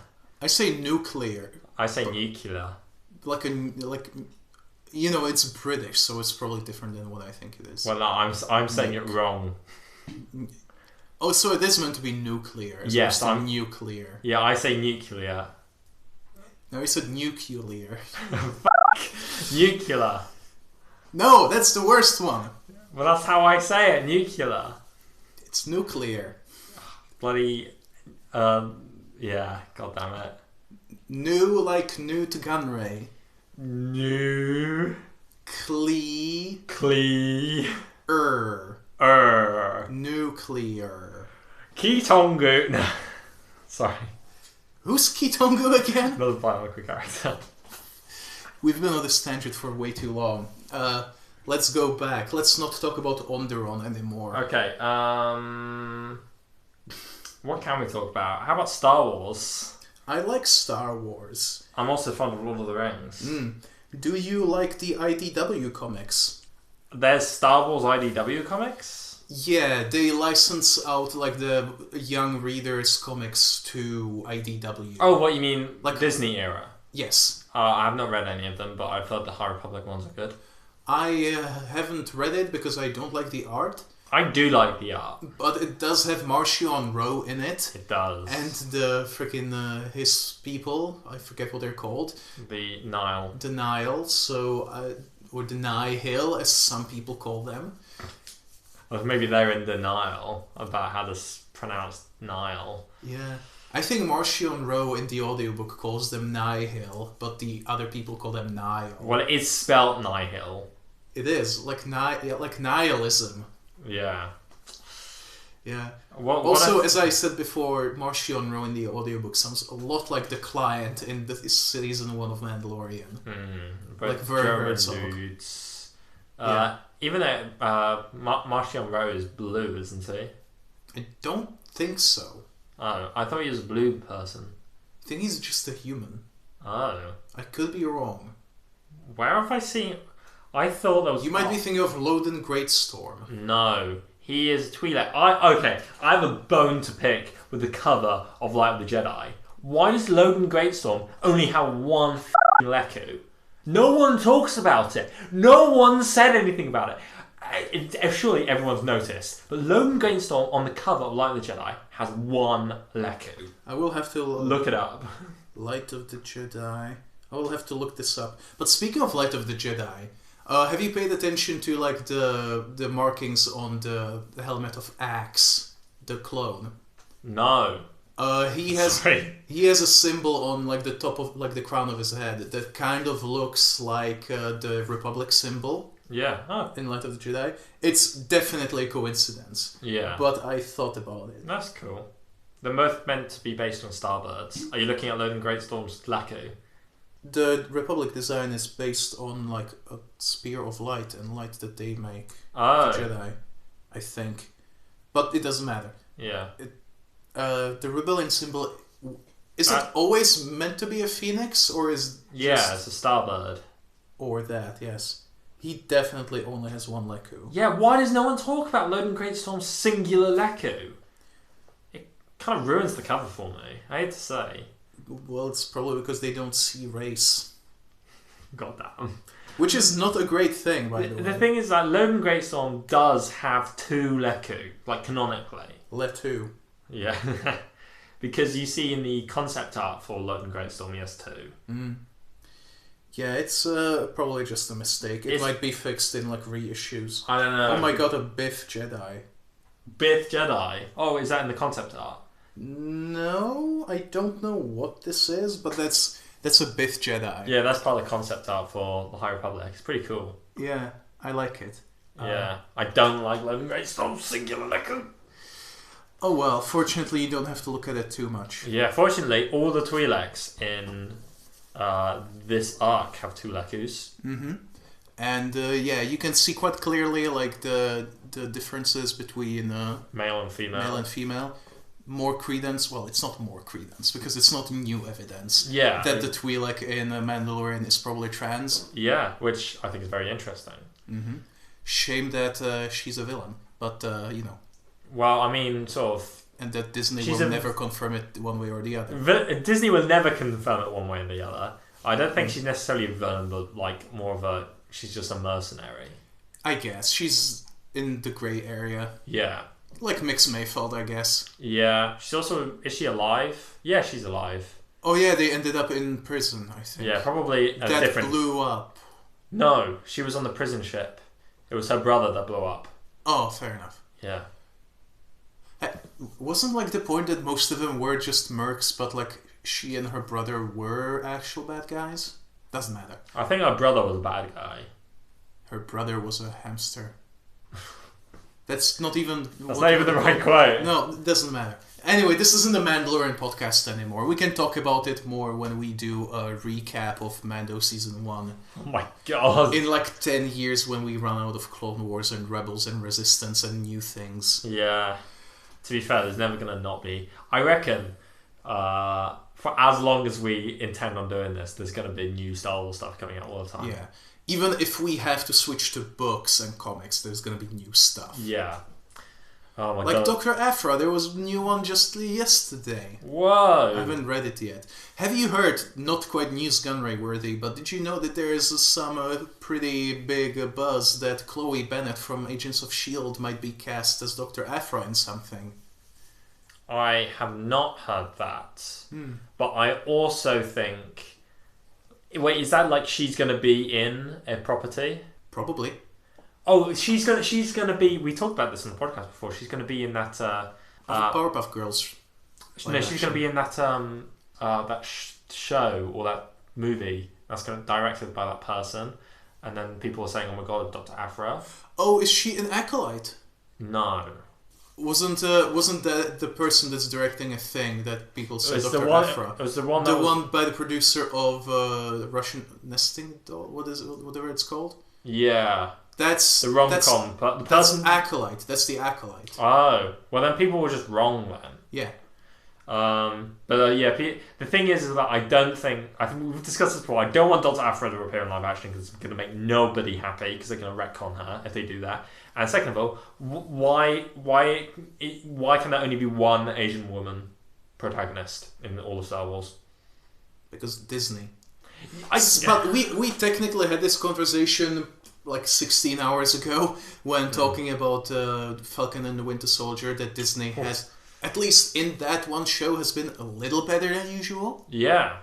But who knows? Who knows? I feel like there's a lot more toxic Star Wars fans than toxic Marvel fans. I mean, just look at the official Star Wars YouTube channel. Oh, is it still going on? It was like a week or so ago. God damn it, I actually am like ashamed at times to be a Star Wars fan because of all that. Yeah. At least at the point when it was literally 3 months since the firing, it was still going on.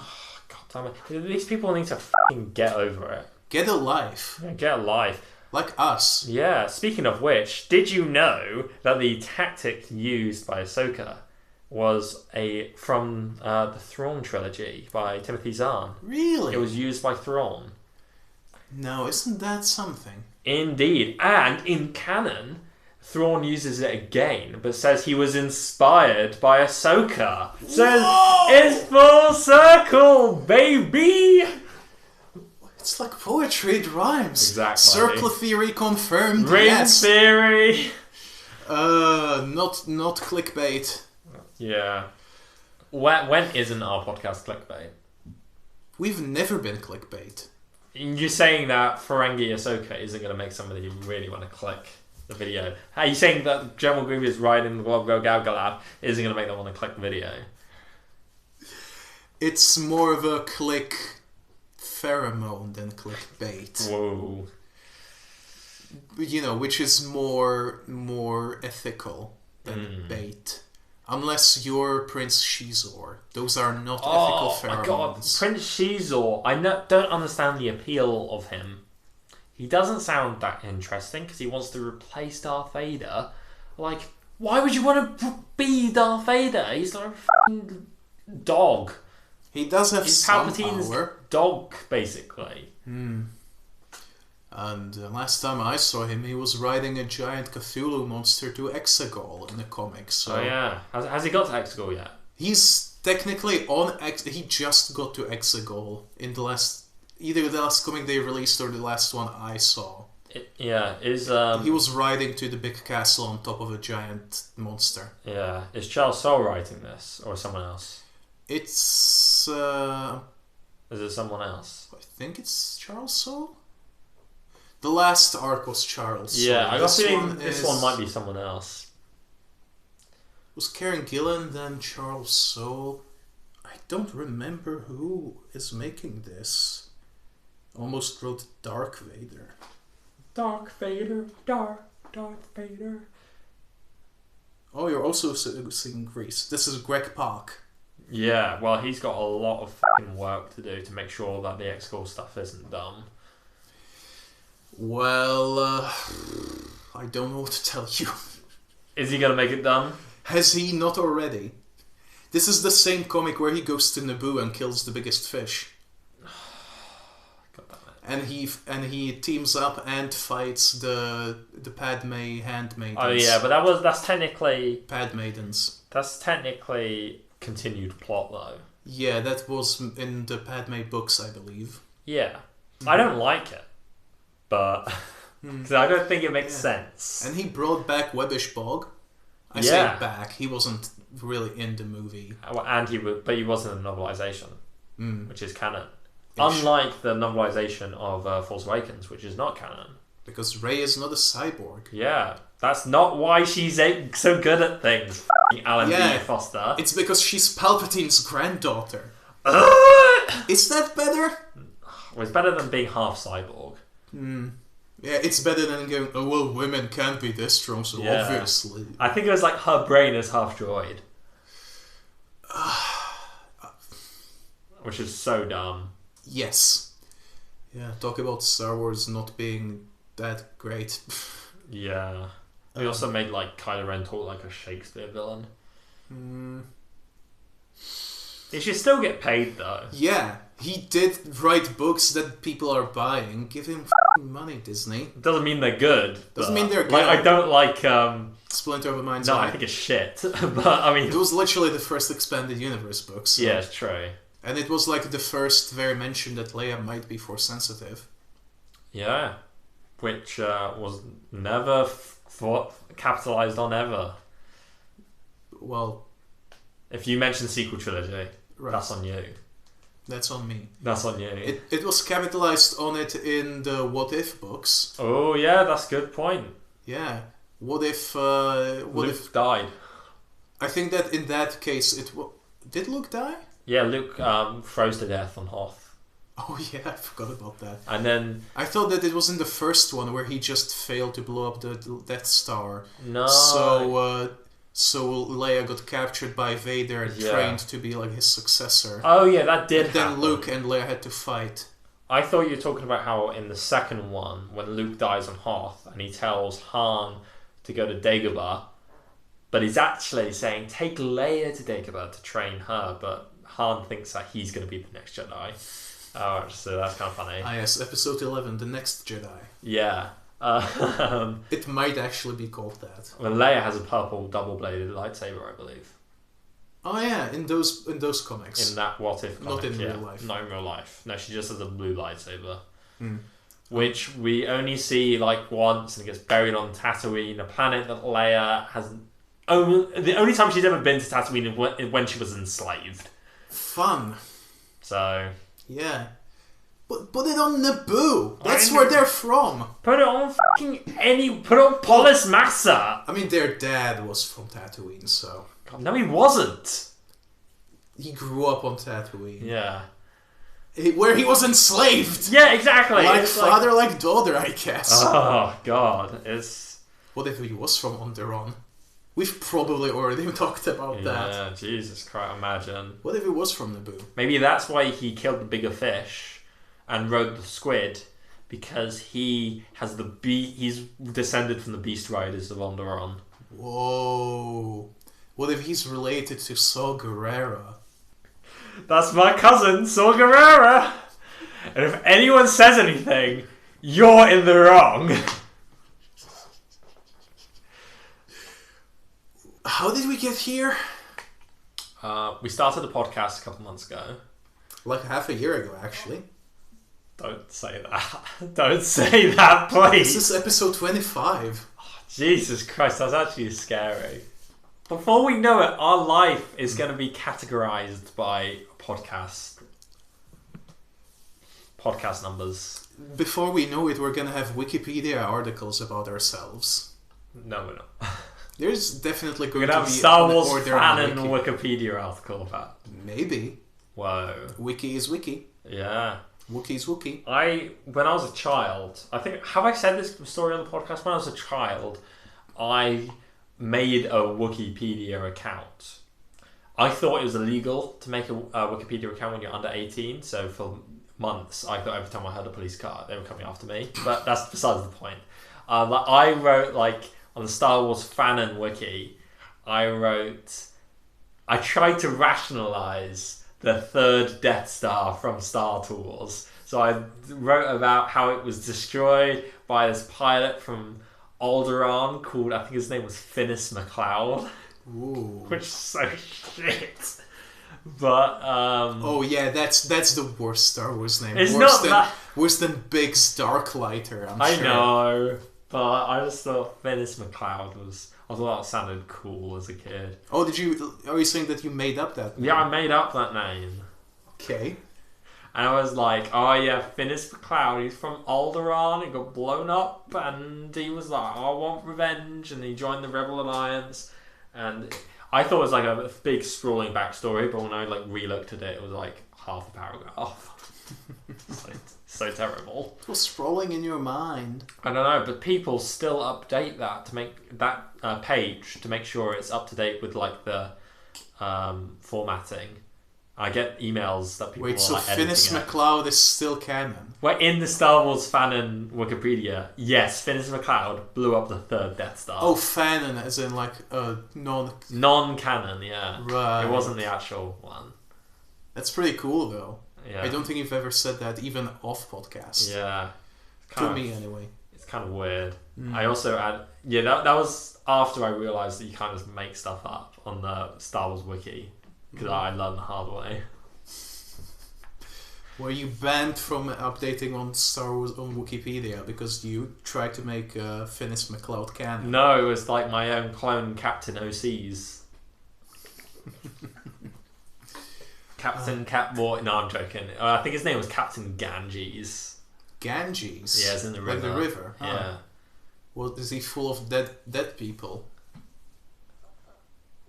Is the Ganges full of dead people? Isn't that where they like do the water burials?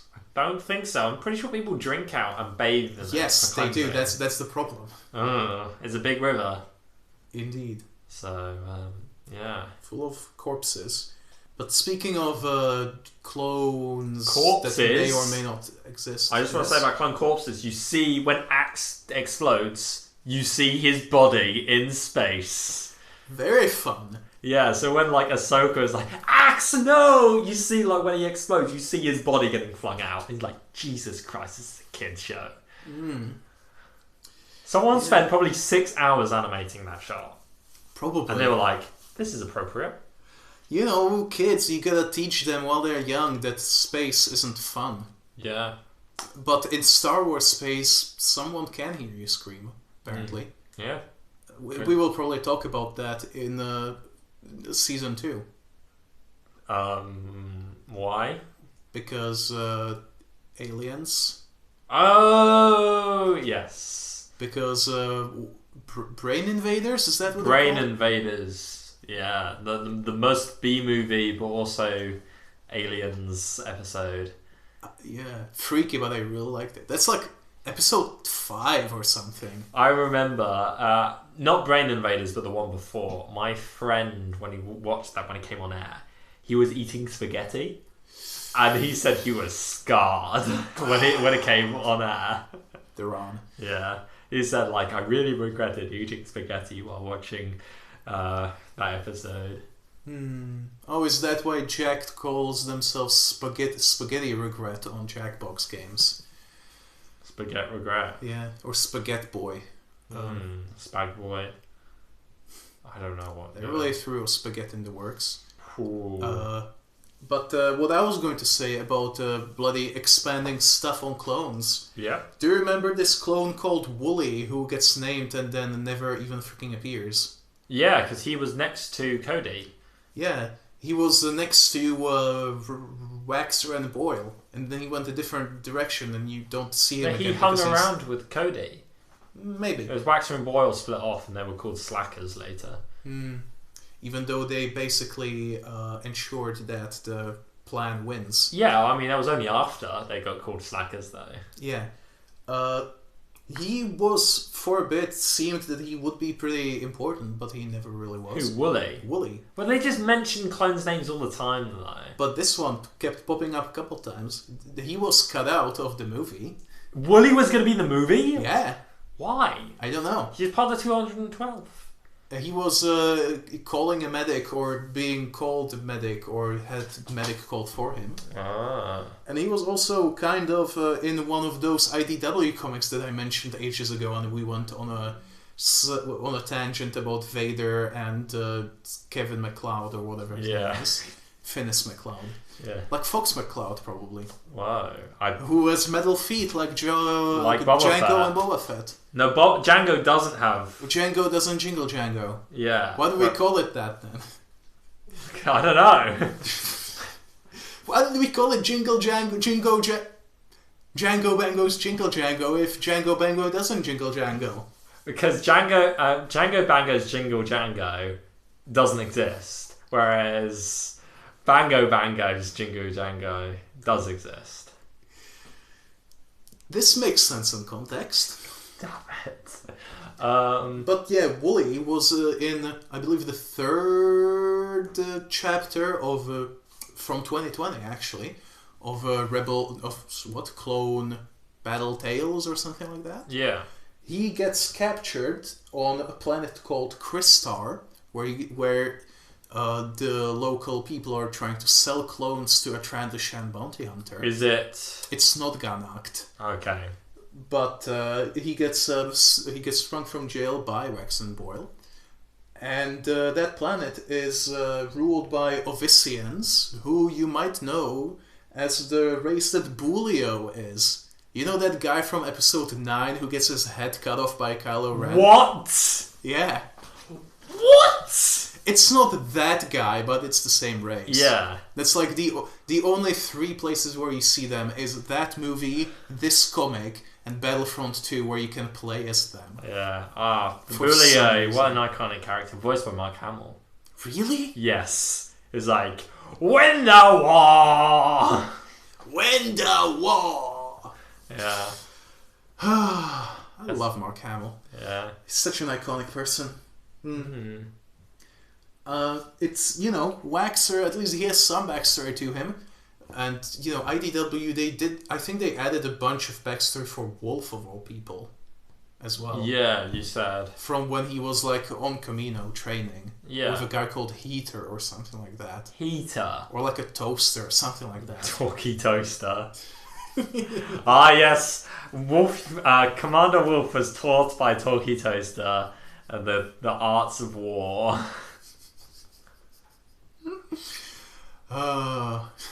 One of these days, one of the motto Rancises will be, would you like a toast?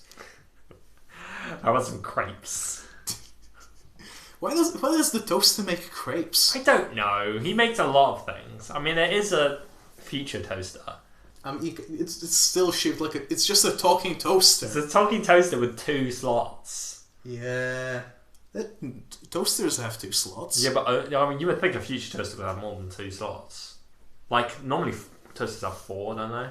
Unless it's a small toaster. Imagine a single-slice toaster. Imagine. Yeah, it's like a diet toaster. So I can only afford a single-slice toaster. Anyway, Clone Wars. Speaking of comics, I mentioned that I tracked down the prequel comics for season 1, and that I regretted it because most of the art of them is very cursed. Yes. The prequel comic for Innocence of Ryloth kind of looks like Loss. No! The art style really reminds me of that. The one where you showed me, the panel, was that for Storm over Ryloth? I think that was something to do with malevolence. Oh. Well, that one, Ahsoka looked like... have you seen Zac Efron after he got the facial surgery? I have not. Well, his like jaw is like massively like widened. And he looks so dumb. And that's what Ahsoka looked like. She kind of looked like Wat Tambor. God damn. Yeah. Wat Tambor, who was stealing the Ark of the Covenant. Well, kind of. It was the same as the Ark of the Covenant from Indiana Jones 1, except instead of 2 cherubs, it had 2 golden Twi'leks. Yeah, which is pretty cool. That's a neat little thing, because Wat Tambor, he wanted that treasure. He was doing, like, you know, what the Nazis did, like stealing all the treasure and stuff. Yeah. The Nazis and Americans and Britain and most colonizers. Yeah, but what I mean is like Ryloth is basically analogous to World War II and like the occupation of France. Indeed, as you've mentioned, most, if not all, Twi'leks sound like French people. Yeah, they have French accents, apart from Hera. Apart from Hera. Because America hates French people. Greatstorm as well, I think. Oh yeah, he definitely does not sound French. I don't remember his accent. Yeah, but yeah, so that's why you've got like all of the genocides, you've got a lot of the rounding up and using his human shield, you've got a lot of the bombings, that kind of stuff. Yeah, you have a lot of pride in rebelling and stuff. Yeah, the freedom fighters. Mm-hmm. The freedom fighters who don't necessarily get along with each other. That was a big thing with the French resistance in World War II. Because not all of them supported the Ghoul. Some were communists, some weren't communists, some were Ghoulists. What are Ghoulists? Oh. Not Ghoulists. That's different. I don't know what that means. It's like a Turkish thing. Yeah, so I thought like the divisions between like Chamsindula and Ornfrutar was quite reminiscent of like World War II France, like occupied France. So like the government in exile, all that kind of stuff. Oh yes, yes. So, was there a lot of like animosity against the government in exile in France? Well, government in exile was the one that was based in Algeria after Algeria was taken back. Mm-hmm. Then there's a lot of animosity against the Vichy French government because they kept like once. I think this actually genuinely astounds me that this actually happened in real life, but. The Vichy French government, which was the puppet state created by the Nazis after they took over France. Is it bad that Vichy sounds like, hey, brother? But yeah, it was named after the French city where the government was based. But they were aligned with Nazi Germany. Mm-hmm. So... Not that they had much of a choice. Well, we'll go... Oh. So, they had their own army. They had control of the French Navy, and Britain and the French government in exile, like our Navy, basically followed the Vichy French Navy to I can't remember where, it might be in Guinea or somewhere in West Africa. I can't remember the exact port, I'm afraid. And they were like, okay, just hand over your ships. We're going to use them in the fight against the Nazis. And then the Vichy French guys were like, no. I'm like, what? Why no? And it's like, we're not going to hand over the French ships. And it's like, you realise the French government in exile is on our side. We're fighting against the Nazis. And they're like, no, we're not going to give you them. And I ended up having to like sink the entire French fleet because of like, this was getting bad.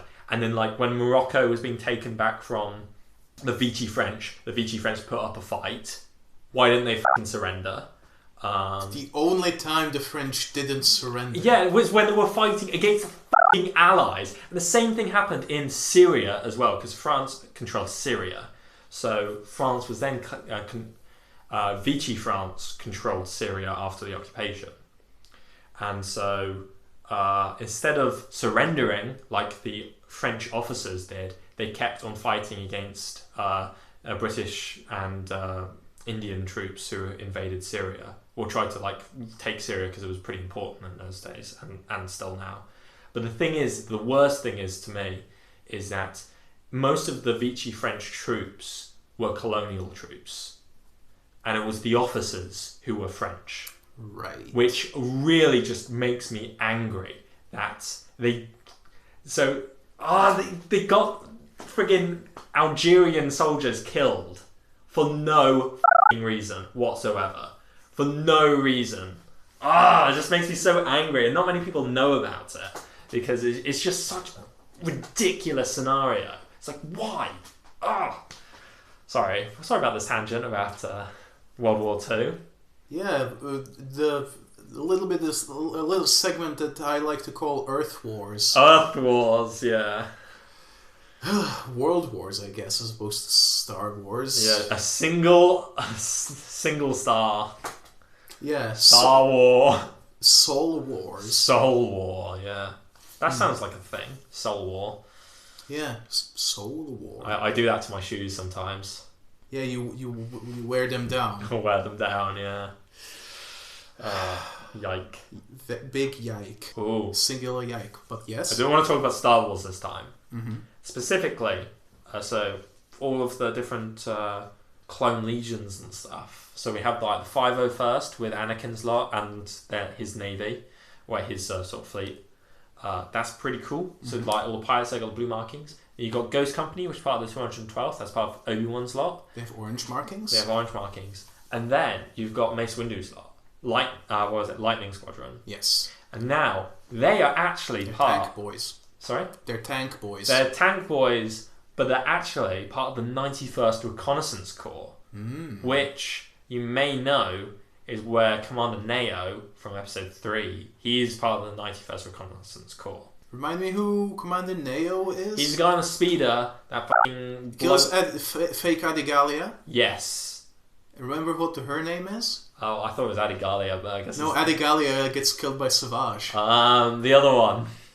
It's not Agent Kolar. No. That's fake Eve Koth. Oh my god. You know, Eve Koth survives, though. Eve Koth survives Order 66. But something I posted on Twitter that I'm not sure if you saw. But you know Coleman Cadge? He does not appear in Episode 2. He does not? No, that is a different one called Pablo Gil. No! Pablo Gil! Like Pablo Hidalgo? Maybe. But yeah, so that's not even the same guy. They're different. How many double, species... I mean, I've got nothing against... I'm not a Star Wars racist. I'm just saying that is an awful... It's quite a big coincidence that happens to always be two Jedi Masters of the same species that never appear on screen at the same time and exist solely because of casting decisions or mistakes.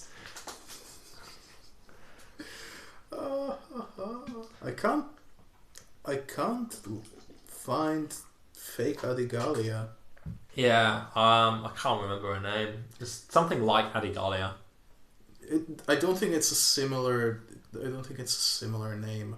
It doesn't matter. It doesn't matter, but she gets killed by Neo. Commander Pons, he is commander in the 91st Reconnaissance Corps.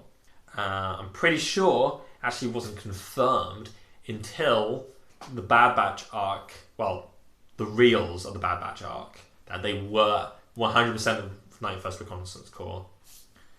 So basically, I'm not sure if this is on Wikipedia, but this is actually true if you look at the visual source material, because in the Bad Batch reels, Mace Windu's troops, so you may remember have the brown markings. Mm-hmm. They're the same Legion type thing as the ones in the Ryloth Arc, and they have the same symbol of the 91st Reconnaissance Corps. You know, apparently it looks like the Australian postal symbol.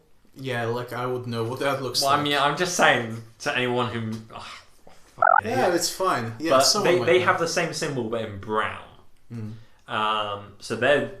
But that got removed. That's not in the actual release of the Bad Batch arc, which very confused me. What do you mean? Like, the Mace Windu's troopers still have the brown markings. Oh, I know what you mean now. But they don't have the round symbol on their helmet For a moment, I kind of missed out on the fact that you're talking about Bad Batch. Yeah. Yeah, I mean, markings for troops can change. Like, look at freaking Wolfpack. Yeah, but I mean, like, I'm 99% sure.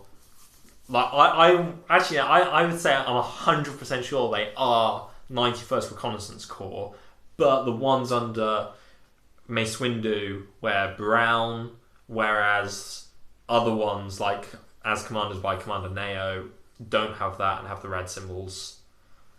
This is a long tangent about something literally no one cares about. You care about I it. care about it, but no one on like Wikipedia cares enough to actually get it right, and I can't be bothered to do it either. Fair enough. Maybe after you're done with your diss and everything, you'll be able to. I'll become a full-time Wikipedia editor. Why not? Yeah. It's a hobby. A lot of people do it. A lot of news on Wikipedia, though. The transphobes got banned. Good. Yeah, because fandom.com stepped in. You know, the company that owns all of these. They decided this is really not good and just banned the people responsible. Remind me what that conflict was again. I remember that you saying that there's a big rift between people who are transphobic and those who are not. Yeah, so basically. But some people on Wikipedia, some editors on Wikipedia were claiming for quote-unquote integrity of, like, information, which is fucking bullshit. And they were saying that, they were using dead names for artists and, like, other creative workers on Wikipedia pages and credits. They were not using updated, like, actual names of these individuals. And I was like, why aren't you respecting that? And then they said, like, well, if there was a trans character in Star Wars, then we wouldn't use their dead names. But it's different. I was like, what the fuck? You have more respect for imaginary trans people than real trans people. It caused a massive rift in the community where there was the administration for Wikipedia made it into a vote of should we include dead names or not. And it's like, Jesus Christ. So a lot of people ended up voting. And almost certainly, I feel like with the amount of... with the amount of people actually going to vote, that it would have been... Like, the dead names would have been voted against. But besides that, fandom.com or whatever it is stepped in and just banned those people. Good. Yeah, so now there's new people... Yeah. So now there's new people in charge of Wikipedia that aren't fucking transphobic. So, yeah, that was a roller coaster. Ah, victory. Yes. Anyway, speaking of victory, I guess, that was a bad segue because I had nothing to continue on it with. But yeah, when Obi-Wan and the people are just about to be victorious over the tactical droid. Did you notice something about his laugh, other than the fact that he's a droid? Why is he laughing? It's like ha ha ha ha. It was more distinct than that robotic. It was ha ha ha ha ha. Oh, do you recognize that beat? I do recognize that beat. What is it, Freddy? It's the Terminator beat. Yeah, it's on Wikipedia as well, so it wasn't just me who was imagining Wow, I didn't it. notice that. That's quite funny. Yeah, he is he's a droid made for Terminator. He like pointed his tank right at Obi-Wan, which was like pretty extra. Very extra. So and he was beaten by just pissed off people. Yeah, which is how episode 9 ends. It's like, they're just people. I hate that line. Of course they're people! Oh well. Yeah. Maybe freaking Rian Johnson's trilogy will be better if it happens. I really hope it does happen. It's probably going to be delayed even more because he's working on Knives Out 2 and 3 now. I'm very happy about that. I still need to watch that movie. Knives Out is fucking brilliant. Yeah. I love that film. So. Can you milk 2 more films out of it? Maybe. Well, no, they're not. It's going to be... So... Daniel Craig's character is going to be like is Benoit Blanc. He's going to be like the Poirot. So it'll be different mysteries, but with Daniel Craig as the detective, which I quite like the sound of. Fair enough. Because he was a very entertaining character and very well acted as well. Is he the guy who says, "It makes no sense"? Compels me, though. Yes. Which I have no idea how he says it. I only know it from the meme. Yeah, the meme with the text. It's like, makes no damn sense. It compels me, though. But in a very thick southern accent. Oh. Which Daniel Craig surprisingly does very well. Is he not southern? He's British. Oh, you meant like American southern? Yeah. I thought he meant like British southern. No, he does it American southern, yeah. Because like the way you said it kind of reminded me of Sean Connery, which still doesn't make sense because he's Scottish. I'm not Spanish, I'm Egyptian. Fuck that movie. Yeah. I hear that it's not as good as people remember it. It's not good. I watched, it was the second last movie in the 24-hour movie marathon, and I hated it. I really want to do another 24-hour movie marathon at some point. We might be able to do it next year. Yeah, it was fun. It killed me, but it was fun. I kind of wish I was there, but then again, I had a date during it, so I'm pretty content not having been there. Oh well. Oh well. Oh well. Well, so you got a date, but are you moral about it? Were you leading by the motto Rancisis of these episodes? This was the worst segue I've done.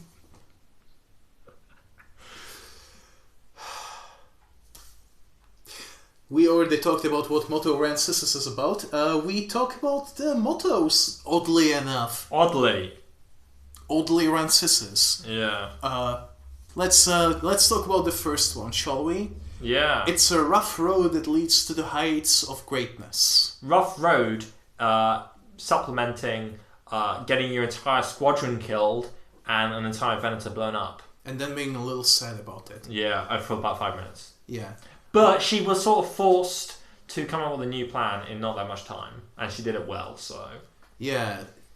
Talk about freaking throwing her into the deep end. Yeah, she really was. That's why I was like, in the Grand Admiral Thoughts, she said how, oh yeah, Ahsoka is no longer thrown into the deep end as she was in previous episodes. Like, she still really was. Yeah. I kind of liked how Anakin did like the dad thing of trying to get his kid not to be sad anymore by fixing a car with them. Oh yeah, that was funny.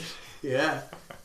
Just what better way to connect with someone than to fix a car with them? Yeah. Or a Jedi Starfighter for that matter. I thought he was going to ask R2 for a Hydro Spanner, like Han did. Well, they had at least some, what do you call it, restraint. Yeah. They freaking reference everything, but not this.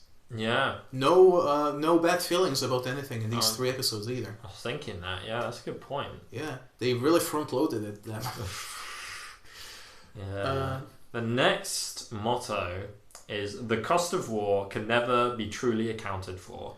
And I think that's very poignant for this episode.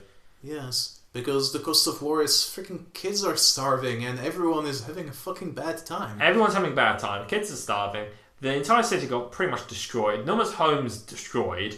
Boyle assumed that everyone was dead anyway. Mm-hmm. And the fact that he assumed that means that it probably has happened before. As we talked about, there were genocides. Yeah, there were genocides. So how much of a common occurrence is that in the Clone Wars? And like, it's more so the next episode, but yeah, like the bombing of the villages. Yeah, because Dooku, he ordered the bombings because he wanted like the galaxy to know like the cost of a Republic victory is a scorched planet, and that's the kind of like message he wanted to send out, which is a certified dick move. Certified Duke move. Hooray! But I thought that this motto was very appropriate. Yeah, for once. Yeah, 'cause a lot of people, it's like it felt like a segment in like a World War II picture, or like, you know, a movie or a TV show, like going through a occupied village or a town. Yeah, setting down using your wizard friend to help you throw grenades better. Yeah, that was a great moment. That was a very good moment where they were trying to storm that big bunker. Oh yeah, the bunker was very reminiscent of a World War II thing. Not gonna lie. Yeah, with like something you would find in like the Alps, with like a big, what are they called? Like the things with a big machine gun in it. Machine gun turret. I don't know. I guess like in Czech it's a machine gun nest. Yeah, well, yeah, I think nest is appropriate. Okay. So, yeah, that's I like that moment. It was a fun sort of assault thing, like Saving Private Ryan or something. I think I mistook this moment for another thing that happens in the second battle of Geonosis. Oh yeah, there's another wall. There's a big wall. Big wall of Geonosis. Yeah. Yeah. You're gonna Except build it's a wall. Hyade Mundi instead, I think. Yeah. No, that's in the caves. It's Anakin and Ahsoka that go for the wall. Oh, fair enough. Yeah. Build the Death Star, make the Geonosians pay for it. Literally. Literally. And the third motto: compromise is a virtue to be cultivated, not a weakness to be despised. Yeah. Once again, pretty poignant. Pretty poignant. Sham Syndulla. Yeah, because he was like, I don't really want to work with Orn Fritar, but I probably should. So he was like taught like compromise isn't necessarily a bad thing, but it depends on the circumstances. Yes. Not if you're like, Vichy government, Yeah, no. Compromising to like do what the Nazis want you to do. That's not necessarily a good compromise. Yeah, exactly. And at the end of the episode, Wat Tambor asked for a compromise with Windu, and I wrote in my notes like, Windu said, "F*** off" to Tambor, basically. It's like, I don't do compromise or whatever. Yeah. But then he tried to do the same for Cham Syndulla. Yeah. Like, any conditions on this freaking surrender? It's unconstitutional. It's not He said it's unconditional. Unconditional. Fair enough. And he said, agreed. It's like, what Tambor? You know that is hopeless. But he gets out somehow. Yeah, I don't remember how. But I mean, we will probably see eventually. The Republic prisons are so shit. Everyone gets out of them at some point. Not Lock Third. Not Lock Third, that's true. Or Nouveau Vindi. Yeah, but everyone else does. Yeah. Sometimes they just work with them willy-nilly. Yeah. Interesting character, this Cham Syndulla. Like, he was a political figure before this. Yeah, apparently. He ran against Orn Fritar. Yeah. And Orn Fritar doesn't sound like a good guy. No. Like, at all.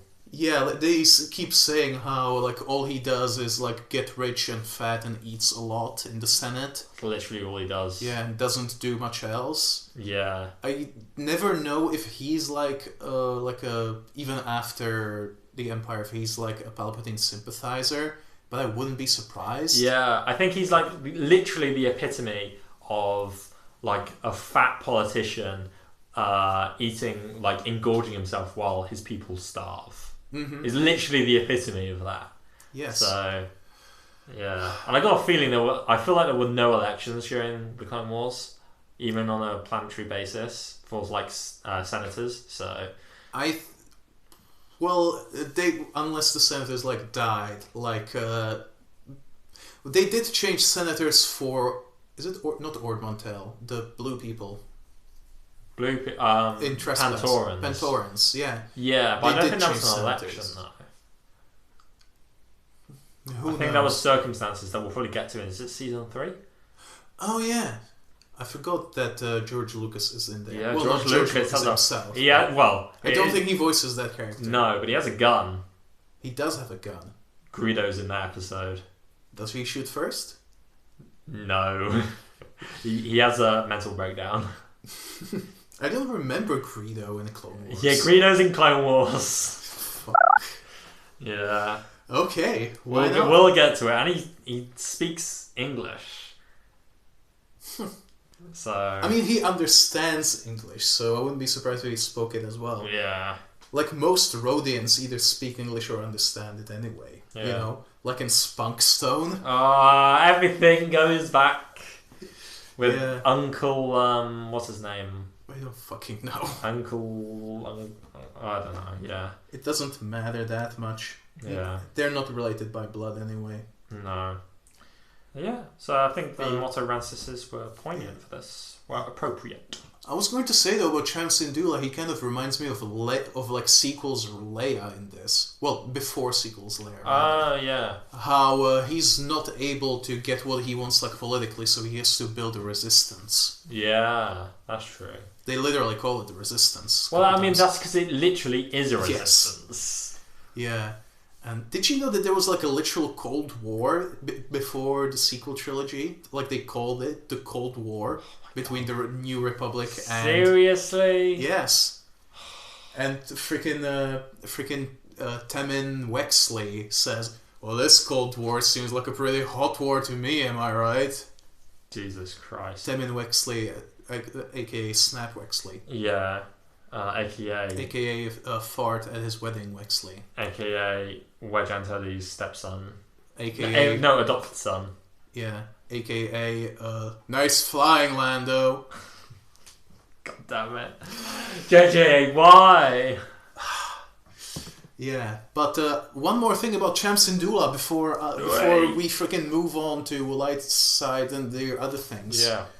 I might actually leave it for later, so I will do that. Okay, well that's good to know. So are we going to light side, dark side? And the one in the middle. The Bendu. Let's do it, mate. What's your light side? Whoa, my light side is I like how many perspectives, like concurrent perspectives that are in this arc. Mm-hmm. Like not only is it just from Jedi's perspective, but it's even from Clone's perspective. You've got Waxer and Boyle, second episode. You've got friggin' Stack and the other guy in the third episode. We got Pons in the ATTE when the hyena bombers do the airstrike on that village. That was a cool, like, well, it was a depressing scene, but it was like a pretty good scene in my opinion. Mm-hmm. Like to have like there's other things happening and like other important things. So yeah.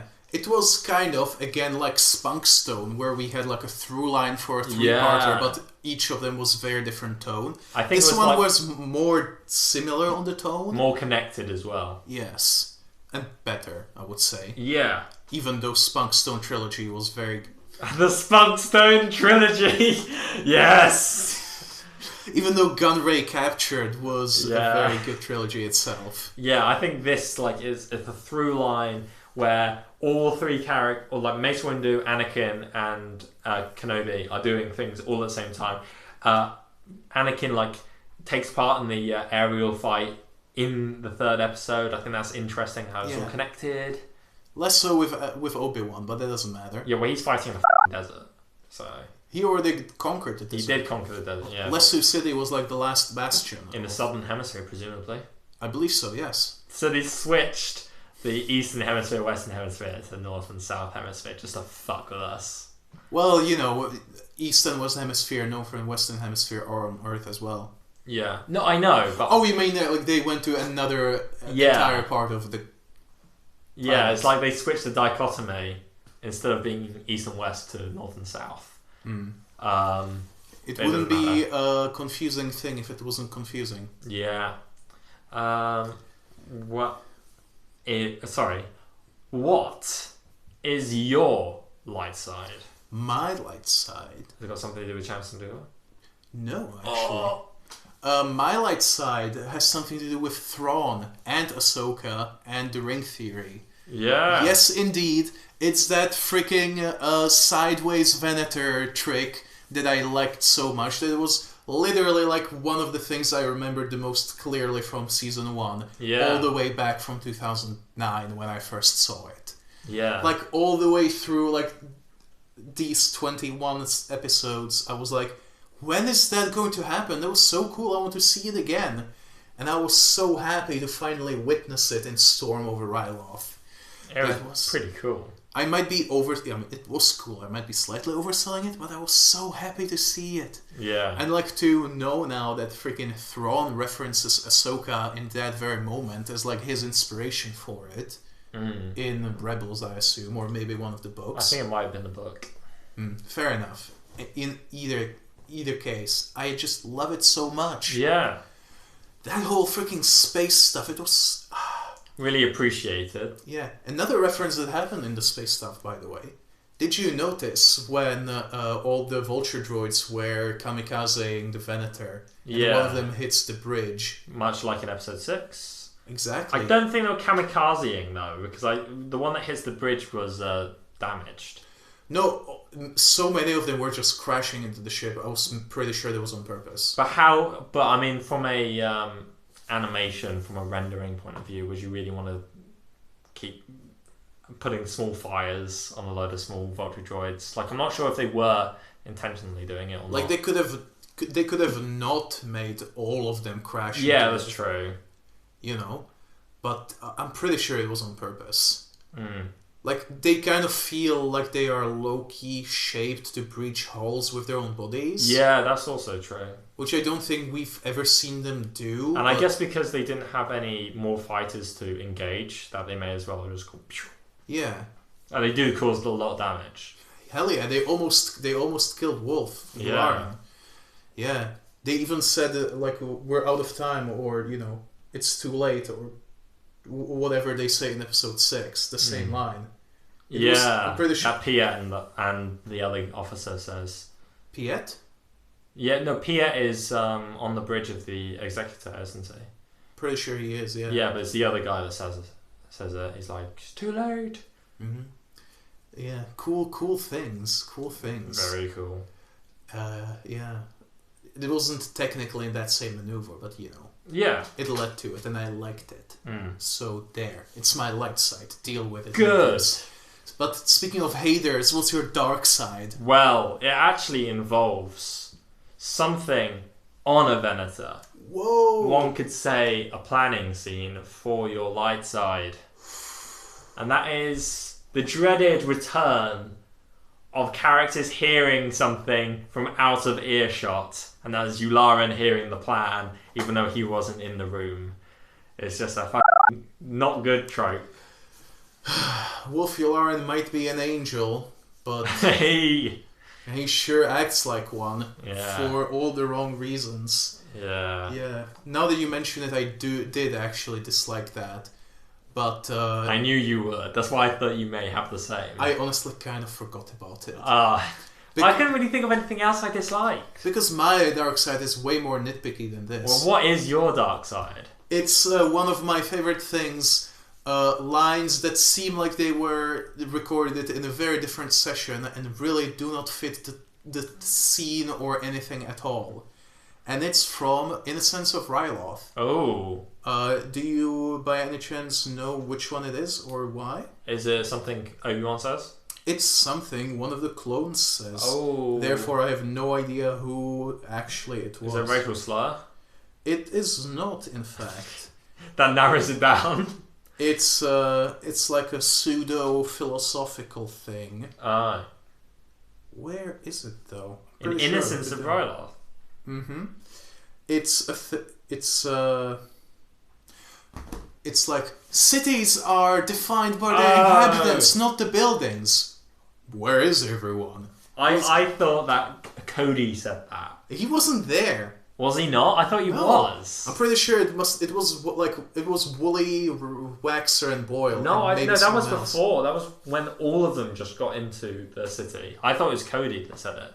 It was like said in such a weird tone. Yeah. And, like, I just didn't vibe. It was like, that. remember, cities are the people that live there, not just the buildings. You were saying it with like too much pathos. It was said like.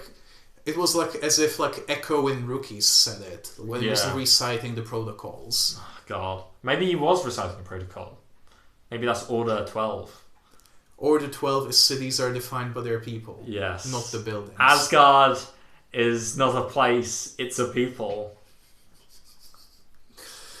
I miss Thor. I wish Dad bod.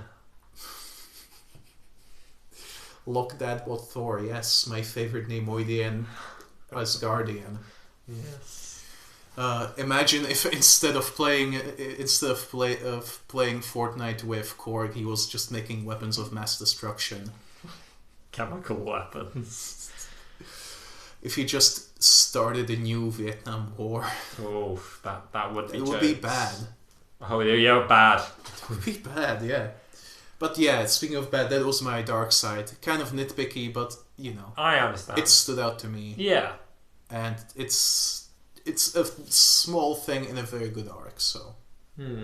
But speaking of small things, but not necessarily, what's your one thing that's in the middle between two things? The Bendu. It's something we have mentioned before in the podcast, and something that I've mentioned I like.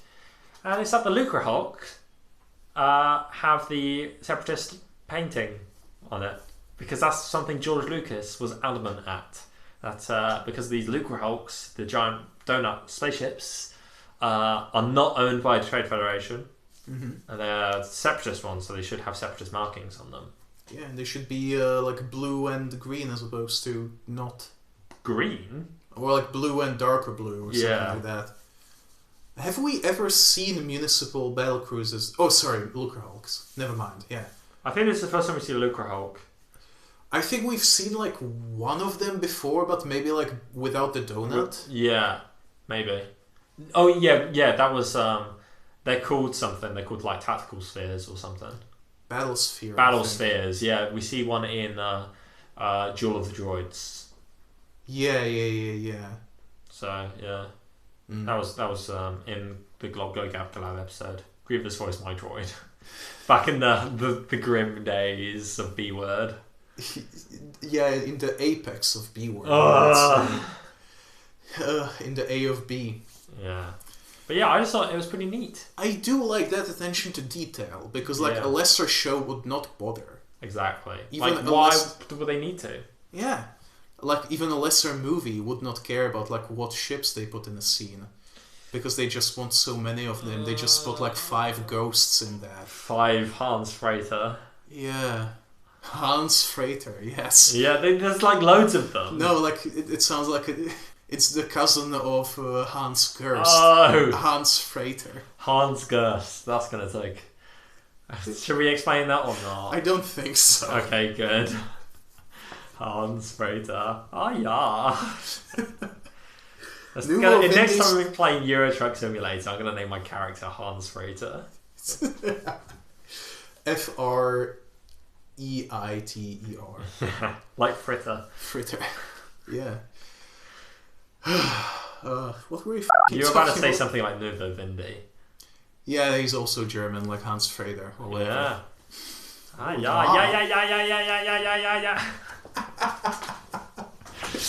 God damn it, that guy's iconic. I need to see him again. Please, Lucasfilm. Oh, maybe Marcion Rowe is actually a Faust as opposed to Faust. That's what they're called. Yeah, I know. It's not my fault. Imagine Marcion Rowe taking off the... Imagine Marcion Rowe just like halfway through, like when he's excited, he's going, yeah. Or even Werner Herzog, like he just, he starts sweating and his like flesh-colored face comes off and he's just grey with red eyes. Yeah. Oh, I would like to seize the baby. Yeah. Yeah. God damn it. Okay, let's move on from this trash fire. So what's We've made more references to Nuvo Vindi than Star Wars itself. Yeah. Oh my god. What is your one in the middle? The Bendu. The Bendu, and as I've touched upon, it's something to do with Sham Syndulla. I'll say Sham. I've said probably every version. I've said Cham, Sham, Cham. Yeah. So, you know how Cham Syndulla, how he's, it's pretty entrenched in the lore that he's like the preeminent, like, he's basically responsible for rebellion because his cell was like the first cell. Yeah. And how he pops up in Rebels, Clone Wars, freaking Lords of the Sith, probably he's going to be in other things. You know how that's pretty important. Yeah. So you'd think that was always going to be the case, right? Well, now that I mention it, yes. Did you know that he was originally supposed to be a separatist guy working for the Separatists and leaving Ryloth with the Separatists after having freaking lied to all of his people and be actually a big bad guy. What? That sounds dumb. That's the exact opposite of what his character is. Yeah. And that's what was going to be the case until they found out that this is too complicated. That is complicated. That's needless. Let's just make him into someone like Saw Gerrera, you know, like the character who's not going to exist for another 7 years. Oh, well, God. like 3 years, but you know. Yeah. It sounds like reverse Lux Montari. Yeah. And also, back then, you know, his name was basically Sham. So, so that's why. So that's why he was going to be a traitor. Yeah. Oh, like God. freaking what was the name of the guy in Hondo's crew? Like a liar, a-hole or something. Liar, a-hole. There was Turk something. Turk Falso, yeah. Turk Falso, yeah. God damn it. Turk Falso and Sham Syndulla, but no, they made Sham Syndulla into freaking cool guy. Cool yeah, I mean, he did war crimes. Yeah, they made him into the Lenny Henry of Star Wars. well, there is probably still Saw Gerrera, but yeah, that's you gotta clarify. Well, why? Don't. Everyone knows that Lenny Henry is a war criminal. I didn't. I didn't either until a few months ago. I Oh. just knew him as the president of war. Oh God! Why Chibnall? You could have just searched on Google. Yeah. Anyway. Isn't that also the plot of like Catch Me If You Can too? The That Vor stuff. exists? Huh?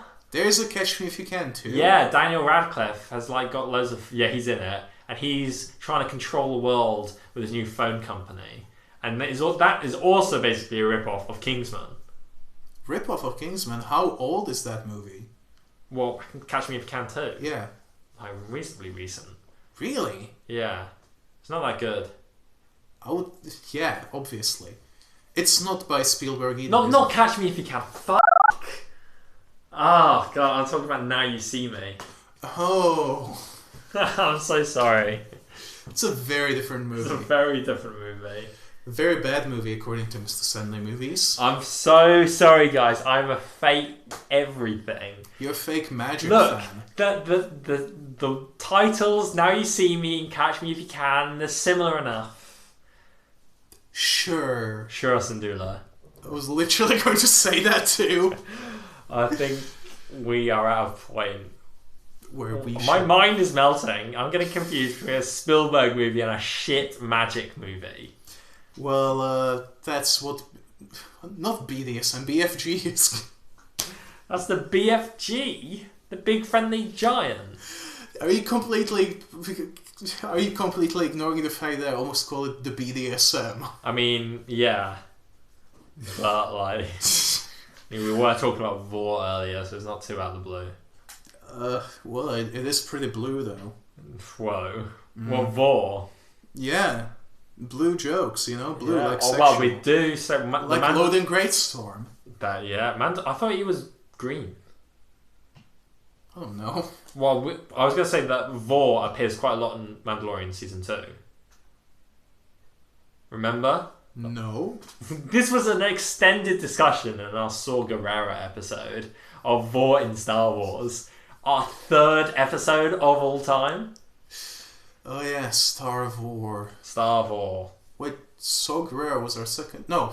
Our third episode. Yes, second episode. Oh yeah, sorry, our second episode. Yeah, Bodhi Rook was our first episode. Yeah. And Saw Gerrera was on The Marshal. Yeah, which was the movie I'm Marshall. talking about, yeah. Marshall Ali. He is going to be Blade. He is. Allegedly. The Daywalker himself. Yeah. Dayman, Nightman. Dayman, Nightman. His, at the very least, second Marvel role after Cottonmouth in Luke Cage. Yeah, well, that's not canon. Sadly. Yeah.